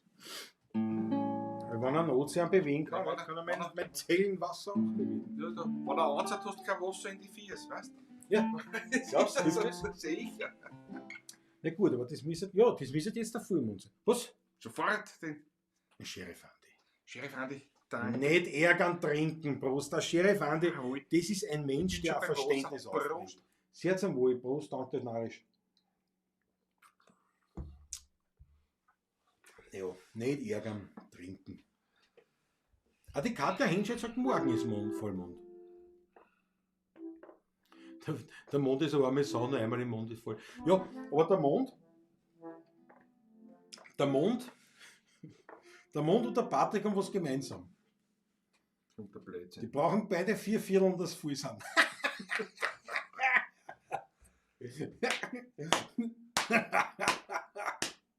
Ja, wird er gefallen. Oder, auch für die Spitzbuben, der Patrick hat ein Hirn wie ein olympisches Feier. Was ist das? Alle 4 Jahre flackert es einmal auf. Und du hast da Hirn wie ein Schnitzel. Beidseitig beklopft. Ja, du hast nicht so einen Sinn für Humor. Aber Auch von den Spitzbuben. das ist ganz großartig. Ich bestehe halt mehr als Wein. Der Christopher Radon ist auch nicht schlecht. Was sagt der Andreas Christine sagt, heute ist der größte Vollmond des Jahres. Also ist er am nächsten momentan. Also geht's gerade, also interessant, ja. Nur der Mann im Mond schaut zu, wenn die kleinen Babys... Was ich vorher Halleluja, nur der Mann im Mond schaut zu, wenn die kleinen Babys schlafen. Schlaf auch du.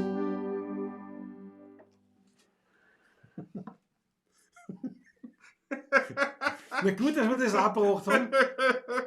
Das ist halt schon ein Trauerspiel, muss dir vorstellen, das ist ja alles, also nicht nur live, sondern das bleibt ja quasi Das bleibt auf auf ewig. Dauer. Nicht? Also solange sie uns nicht raushauen, nicht den Kanal, das, dann sehen das die Leute, man wollen es schauen. Ne? So, die Johanna sagt auch Supermond sogar. Was heißt das? Dass er so nah an der Erde ist? Oder, Wahrscheinlich. oder die Spiegelung oder irgendwas. Also die Luftding, was weiß ich. Mein Supermond habe ich schon mal gehört, dass es gibt. Und das sind manchmal größer, manchmal kleiner. Oh, arg. Jetzt muss ich direkt schauen. Heute morgen. Ich habe aufgestellt, Schau ich morgen auf, wenn jetzt aber nur Wolken. Ne? das ist gerade morgen möglich. Supermond ist im Perigeum, sagt der Manfred Graf. Bist du gescheit? Da kommen jetzt aber die Das sind ja die Fachleute. Perigeum. Ja. Klingt wie. Ja, der Fritzl geht schon schlafen, glaube ich. Fritzl geht schlafen? Nein. Ja, Was? Das hat er schon geschrieben, der Fritzl. Fritzl geht schlafen? Ne, es ist jetzt 10, oder? Das kann es nicht sein. 10 ist Fritzl. Du kannst jetzt nicht schlafen gehen. Naja, aber gut, wir werden ja auch nicht lang Ja. mehr tun, nicht? Weil Vollmond ist. Ja. So.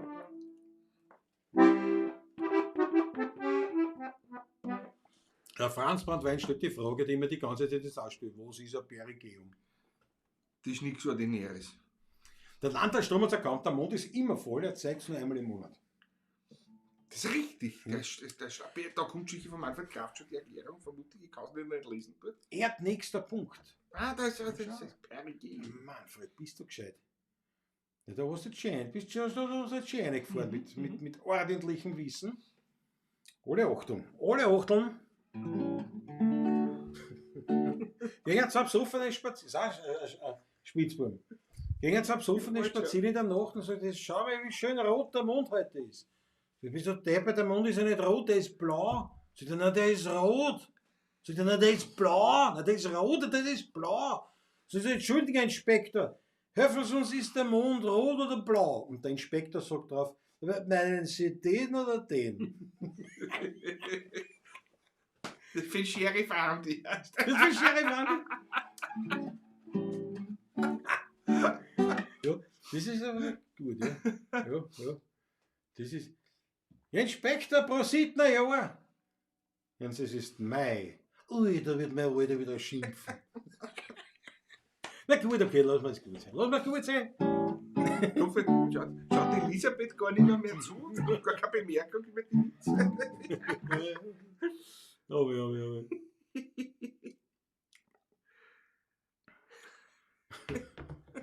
Aber. Na gut, also jetzt, aber Content aus, Patrick, jetzt reißt jetzt zusammen. Ja.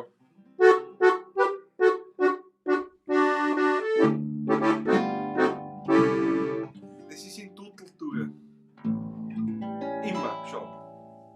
Unsere Eule rüpfen, du frisst oft noch deine Wetzel, legt sie auf die Ofenbank und sagt, sie ist von den Nudeln krank. Denn du brauchst nicht krank sein, schmier das Loch mit Brandwein, schmier das Loch mit Pfefferkern, es wird schon wieder besser werden. Wann der Daumen besser wird, wird das Loch mit Saffe geschmiert. Wirst schauen, wird Nudeln rollen, weil's beim Lecker lasse wollen.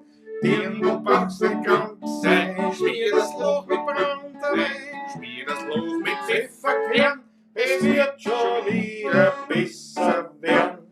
Sperren Sie uns wirklich den Kanal bald, wahrscheinlich. Nee, aber das versteht der Algorithmus nicht. Ach hey, das ist der Vorteil. Genau, der Georg Scherer bringt das richtig auf den Punkt.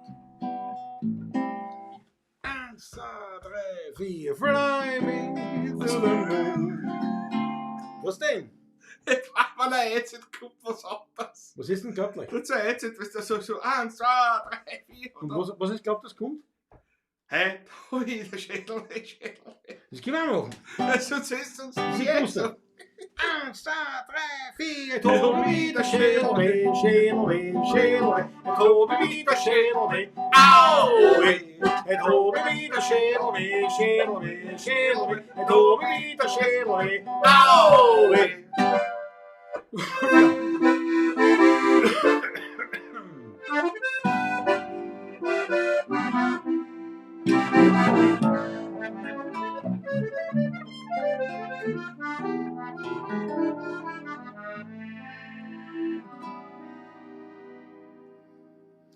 Fly me to the moon and let me play among the stars. Let me see what spring is like on Jupiter and the Mars. In other words, hold my hand. In other words, baby, kiss me. Fill my heart with song and let it sing forevermore. You are all I long for, all I worship and adore. In other words, yes, it's true. In other words, I love you. Respondez-le.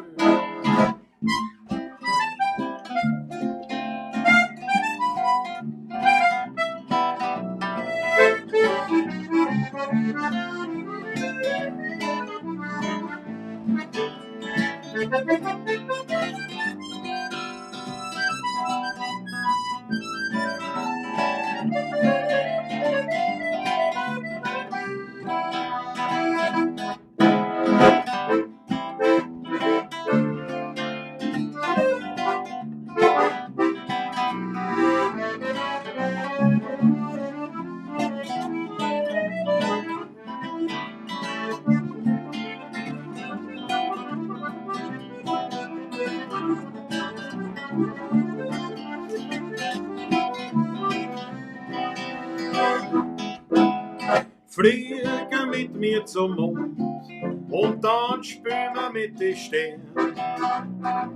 Ich möchte mit dir am Jupiter die Vogel singen hören. Anders gesagt, halt meine Hand. Anders gesagt, komm her und küss mich. Bleib hier immer da. Wir haben uns so viel zum Erzählen. Ich möchte mit dir am Himmel die Sterne stehen.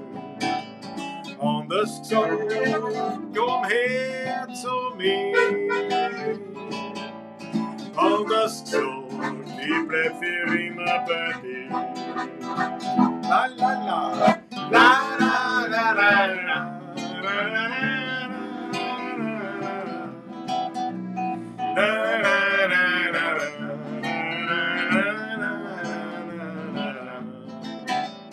Anders gesagt, komm her zu mir. Anders sagt, ich bleib für immer bei dir.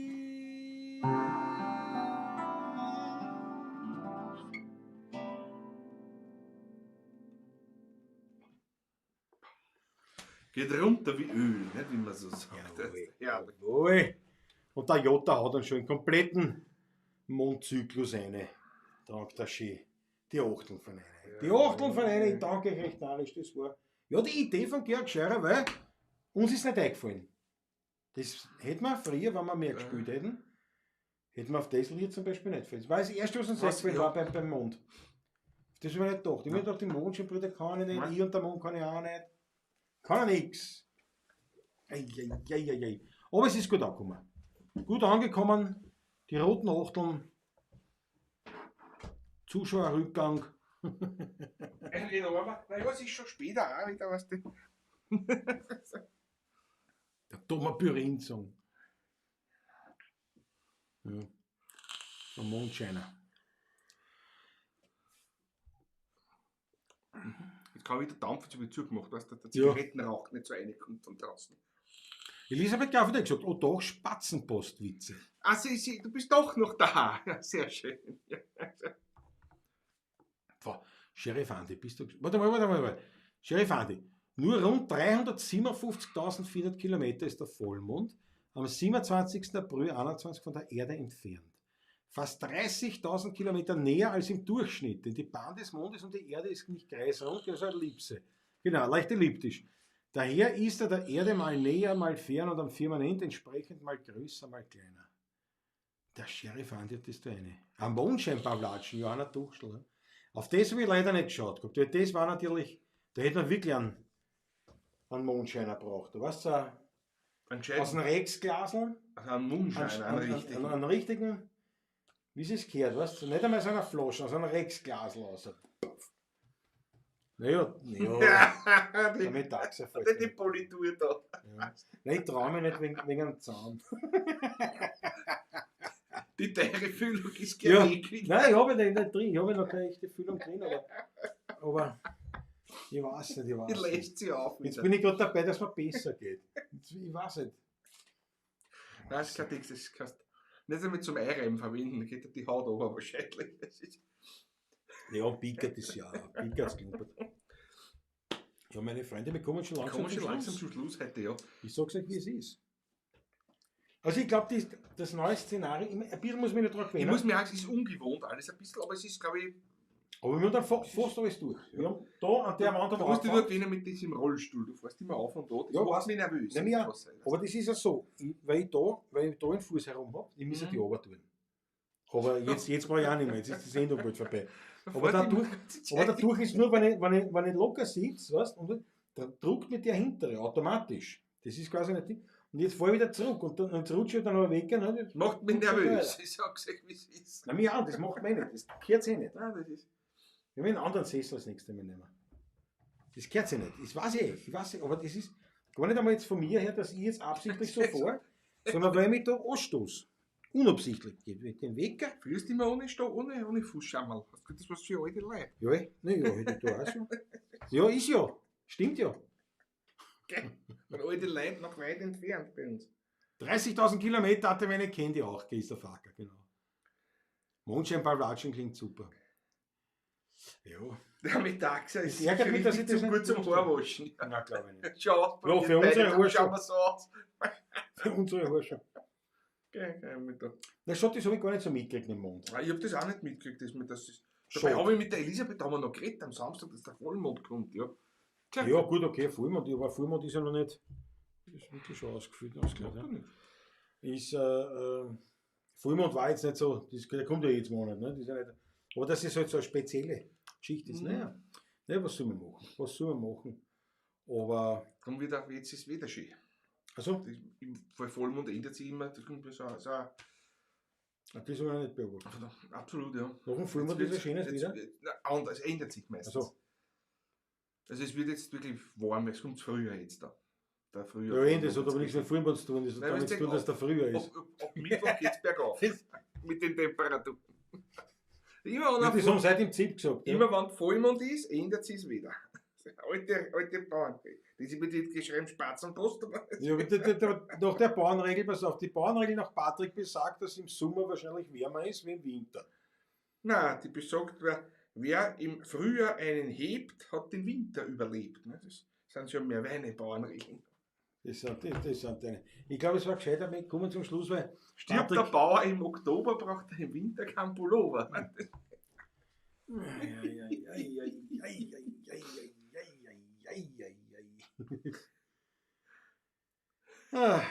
Was soll man machen? Oder so Fragen. So, nicht? So, ist eine Raumfähre mit rein weiblicher Besatzung eigentlich unbemannt? Ich weiß nicht. Patrick, ich sag dir was. Das interessiert mich, diese Dafür habe ich einfach zu wenig getrunken. Interessiert mich diese Ja, Dinge. aber schreib diese Fragen nieder kann und ich merkt das bis zur nächsten XXL Bablatschen, weil dann finden wir es beide richtig lustig. Und dann ist mir wurscht, ob es lustig ist oder nicht, weil wenn es wir zwar richtig lustig finden, finden es meistens auch die Bablatschisten Das lustig. ist vielleicht. Ne? Ja. Johanna Duschel hat sie jetzt schon, aber das ist, Ja, wird der Vorschlag, sagt der Rudi Korb, das Jawohl. ist eine gute Idee. ist eine sehr gute Patrick. Idee. Da brauche ich was. Da brauche ich. Stirbt eigentlich das Meer, wenn Das, man was in den da- See sticht? Ja. Was brauchst du? Was soll ich da geben? Ja, hätten wir schon ein paar Vollmonde gut, genau. Ein Kollege von mir macht Motorradtouren nur vor dem Vollmond. Aha. Naja, aber da gibt es schon viele so Sachen, und das glaube ich schon, Ja, absolut. was auch eben so Operationen oder so Gesundheitssachen oder im Garten, nicht so Kräutergeschichten oder wenn man was macht und der ganze Forst. Also das muss ich aber sagen, das ist wirklich jetzt die Bauern alle, die halten sich alle nach dem Mondkalender. Im Großen und Ganzen. Da muss schon was draus sein, nicht? Also wenn das Holz rausholen, für was sie jetzt selber verarbeiten, weil sie es brauchen als Pfosten oder sowas. Ja, das muss ein Absolut. Neumondholz sein. Die ganze, Ja. das, alles, was da an Holz Der verbaut ist, ist auch so Instrumentenbau gemacht. ist voll streng, Alles ja. so geschlägert. Ja, Ja, da ist sicher was drauf. Beim Vollmond wachsen die Haare schneller, ja, Fritzl. Schauen wir mal wieder, wie mein Bart ausschaut. Christoph Acker meint gerade, dass Patrick spricht der Wein. Nein, nicht wirklich.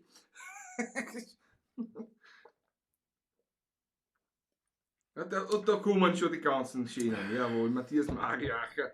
Wenn der Knecht zum Waldrand hetzt, war das Örtchen schon besetzt. Herrlich, das sind meine Schmäh, jawohl.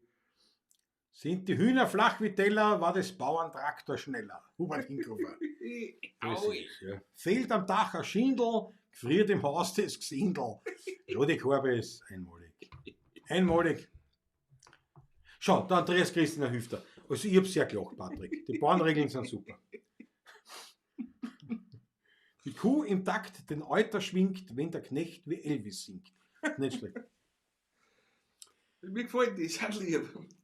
Ich baue das ist diese Mappe da, neben den Weißen, was da, da? nein, da rechts daneben, das ist dicke Breite, nein, links daneben, Das da. das ist da, genau, bitte, Ja. Dankeschön. Danke jetzt. Sehr was. Naja, da ist was drinnen. Ja, mein Lieber. So, also ich habe jetzt keine Bauernregel, aber zumindest was Grausliches. Nein, nicht klar. Setz ich mich auf Heidelbeerchen, kriege ich blaue Beidelhärchen. Du bist wieder alte Bärse. Was heißt, das ist ein Schüttelreim. Dann ist heute näher, wenn ich das sage. Wollen Sie hören einen Schüttelreim, müssen Sie ein bisschen sitzen bleiben. Ne? Ja, genau. Genau. Das muss ich schon in den Text irgendwo mal finden. Ja. So, Daniela sagt auch, das gibt es einige, beim Tinkturen ansetzen, beim Kräuterernten. Ja, und das habe ich aber wirklich, Absolut. also, und das war es ja schon so von vielen Leuten. Und eben ganz speziell die Bauern alle, bei mir alle die Schlägern im Forst entsprechend. Je nachdem, was Mondes. du willst, ja. Man, das fällt, die ganze Bauerngeschichte rennt nicht nach dem Mond an. Weil da geht es nach dem Weder. Aber beim Holz, Beim Holz sind sie alle ganz streng auf den Mund. Ganz streng. Das ist wie wenn du da einen Christbaum schneidest, ne? Wann schneidest du den? Ne? Ja. Wenn es viel Saft drin Ja. ist, ne? Ja. Die Zunge mit dem Mund, wenn man Genau. Schärfe kommt. Ne? Genau. Was du aber Das ist ein trocken ist, Langholz, das ne? gut trickert, machst du das Ja, undicht. ja, die Pfosten, da soll ich bei Neumond. Bei Neumond, ja genau. Wenn es Pfosten und so die, was die für die Weidezäune, ne? Und die Schlägern, das ist alles bei Neumond. Und alles, was zum Beispiel, glaube ich, auch das Hut, die Pfosten für Stadel und so weiter, das glaube ich auch alles Neumond. Vollmond. Weil das muss nass sein, das muss feucht sein, das brennt dafür nicht. Oder umgekehrt, das weiß ich jetzt nicht mehr genau. Was liegt im Eck und ist rot? Alte Bauernregel. Liegt der Bauer dort im Zimmer, lebt dann nicht mehr. Ne? Fräsl, jawohl. Heute Ja, aber ich merke schon, Sehr schön. Sehr schön. Auf einmal immer mehr Zuseher wieder schauen. Wie war? Ah ja, jetzt steigt es an. Schaut, auch die Holzfäller richten sich da. Ja, Landstrom, also das habe ich auch beobachtet, komplett also in der Holz, im Forst, die So. halten sich ganz streng. So. Wie gesagt, die Bauern ganz- so jetzt ganz mit der Förderarbeit oder so eher nicht. Ein bisschen vielleicht, aber das nicht. Aber beim Holz halten sie sich ganz streng. Und das weiß ich, und der Franz, der bei mir ist, der hat sich da überhaupt selbstständig gemacht. Der Jungbauer quasi mit so Forstarbeit und alles. Das rennt alles ganz streng nach dem Ding, ja. Ja, vom Thomas, ja, gibt es gute Bücher, oder? Ja, Gab's, ja. Der Hab ich. Rudolf Adi. Ja. Ja. Ja, absolut. So, meine Herrschaften, ich danke herzlichst. Danke euch. Ich glaube, es war ein guter Versuch, diese Umstellung. Verbindung. Aber, So, Das sind wir wieder da. Sind wir wieder da? nein, das drin steht dabei. Nein, da sind wir. Nee, das ist eine Zeitverschiebung. Mhm. Sind wir wieder da, Freunde? Freunde, hoffentlich sind wir da. Das würde uns sehr freuen. Ja, wir waren weg. Servus, Internet gute ist Nacht, schreiben alle schon. Ja. Internet ist eingebrochen. Christoph Aber Ackermann, da bei mir hängt der Stream, aber eigentlich ist ich sehe schon aus. Gute Nacht, ja. Gute Nacht. Aber jetzt sind wir wieder da, Jetzt, pass auf. jetzt müsste es wieder gehen. Ja. Läuft wieder, jawohl. Und schreibt schon Landtagsstrom, Ist macht doch das stimmt, läuft wieder. Bist du gescheit? Kurze Panik, ich meine, kurz vor Schluss, aber trotzdem. Jawohl. Hat sich das Ganze angetraut? Weil, Ja, da wie der Franz Brandwein schreibt, wenn keiner mehr die Achteln schenkt, meistens die Pavlaschen hängt. Das ist sehr schön. So habe ich was erzählt. das ist unglaublich. Unglaublich. Ja, wir sind wieder da zur Schlussnummer rechtzeitig. Ja, reingekommen. genau. Ja, das hat so dort. Wegen was? Internet-Issue ist gestanden. Sagen wir, Alter, Deutsch.1, Punkt 2, was heißt Internet-Issue? Ich habe nirgendwo so ein gutes Internet wie da.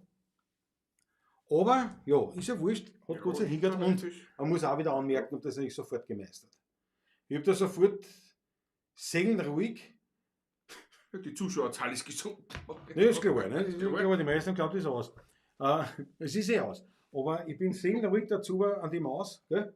Völlig entspannt. Völlig warst du? entspannt. Scheißdreck, Arschloch, Was gell, ist was das? ist da hier, du Scheißkisten, du Depper. Warte, ich glaube, es geht wieder, sind wieder live. Ich glaube, es sind wieder live. Sind wieder live. So hat das jetzt hingehauen. Na gut, dann gerade zum Schluss noch Gerade passt. zum Schluss Leute, noch und passt. ich danke euch vielmals und ich freue mich, wenn wir uns wieder sehen. Bleibt uns treu und gewogen, sagt das weiter. Und vielleicht schaffen wir ja beim nächsten Mal wieder in 100er. Das steht mir voll down. 100 Zuseher, das war natürlich eine ganz leibende Geschichte. Und Der Christoph Acker urgiert auch noch was. ja, nein, wir machen jetzt die Machen wir Schlussnummer. Schluss. Jetzt machen wir die Schlussnummer. Ich habe nichts mehr im Glasl. Das ist Christoph. ja, Schlussnummer beim nächsten Mal. Christoph, das ist Kundenbindung. Beim nächsten Mal. Jawohl. Ich habe geglaubt, meines hat sich aufgehängt. Ne? Irgendwas war ein Problem da. Aber wie gesagt, behoben, meine Herrschaften. Sagt es weiter, haut was rein in den virtuellen Hut. Ich danke euch recht narrisch. Dankeschön. Und wir freuen uns auf spätestens nächsten Montag, wenn wir wieder bavladieren. Und ja, wie gesagt, das mir dann, wenn wir wieder den 100er schaffen. Das wird mir echt dann. Also sagt es weiter. Sagt es weiter, dass Empfehlen Sie uns weiter. Ne? bitte darum. Und wir werden schauen, dass wir nicht ganz so Was ist jetzt? vulgärisch Sachen machen. Was hast du? Was hast du schon wieder, Patrick? Was Was wieder hast aus? du? Da ist nichts aus. Jetzt geht's wieder. Eben. Machen wir nicht Es war narrisch. aus. Es war Ich sicher, aus. bei dir ist das was anderes. Okay. Ich gehe ja da Genau. nach dem Zentrum, nach der Zentrale gehe ich. Ich bin ja bei dir im Internet, nicht da. Ja, das wird stehen. Das wird stehen. Nein, und das Internet, das hat der Wald eingerichtet. Das hat der Wald Das eingerichtet. hat hin, das hat Das sich ist, hin. da können wir gleichzeitig, weiß nicht. Was aber 1000 Mbit oder so wahrscheinlich nicht. Ja, da ordentlich. Mörderisch, braucht kein Mensch, aber wie gesagt, aber bei mir in der Klasse schaffe ich mit Ach und Weh 2 Megabit zum Uploaden. Aber das funktioniert immer eigentlich immer ganz leibend. Ja. Also, für dich gut, dickes Puzzle, danke schön. Wir verabschieden uns mit dem letzten Viertel, ganz klar. Also der Vorspiel oder? Nein, du fragst Nein. nur, ich steige ein. Hier wird ein Vorschlag. Ein letztes Viertel. Der Abend mit euch war wunderschön. Es hat mich gefreut. Aber für heute singe ich das allerletzte Lied. Weil jetzt wird's fürs Heimgehen langsam Zeit. Wir haben viel gesungen, haben viel Post, den Abend miteinander verbracht. Es ist auch gewarnt worden bei manchen Lied. Wir haben was getrunken, haben was gegessen, den Alltag miteinander vergessen. Doch sind wir ehrlich, wir werden schon langsam jetzt. Er wird ein Vorschlag. Ein letztes Viertel. Der Abend mit euch war wunderschön. Es hat mich gefreut. Aber für heute singe ich das allerletzte Lied. Weil jetzt wird's fürs Heimgehen langsam Zeit. Und wie ich bei meinem letzten Viertel sitz, denk ich an meine blöden Witz, die schönen Lieder und an die Gemütlichkeit. Zuerst haben wir Post und gesungen viel, nur gegen Ende wird's langsam still. Und so hat er jede Stimmung ihre Zeit. Er wird ein Vorschlag. Ein allerletztes Viertel. Der Abend mit euch war wunderschön. Es hat mich gefreut. Aber für heute singe ich das allerletzte Lied. Weil jetzt wird's fürs Heimgehen langsam Zeit. Weil jetzt wird's fürs Heimgehen langsam Zeit.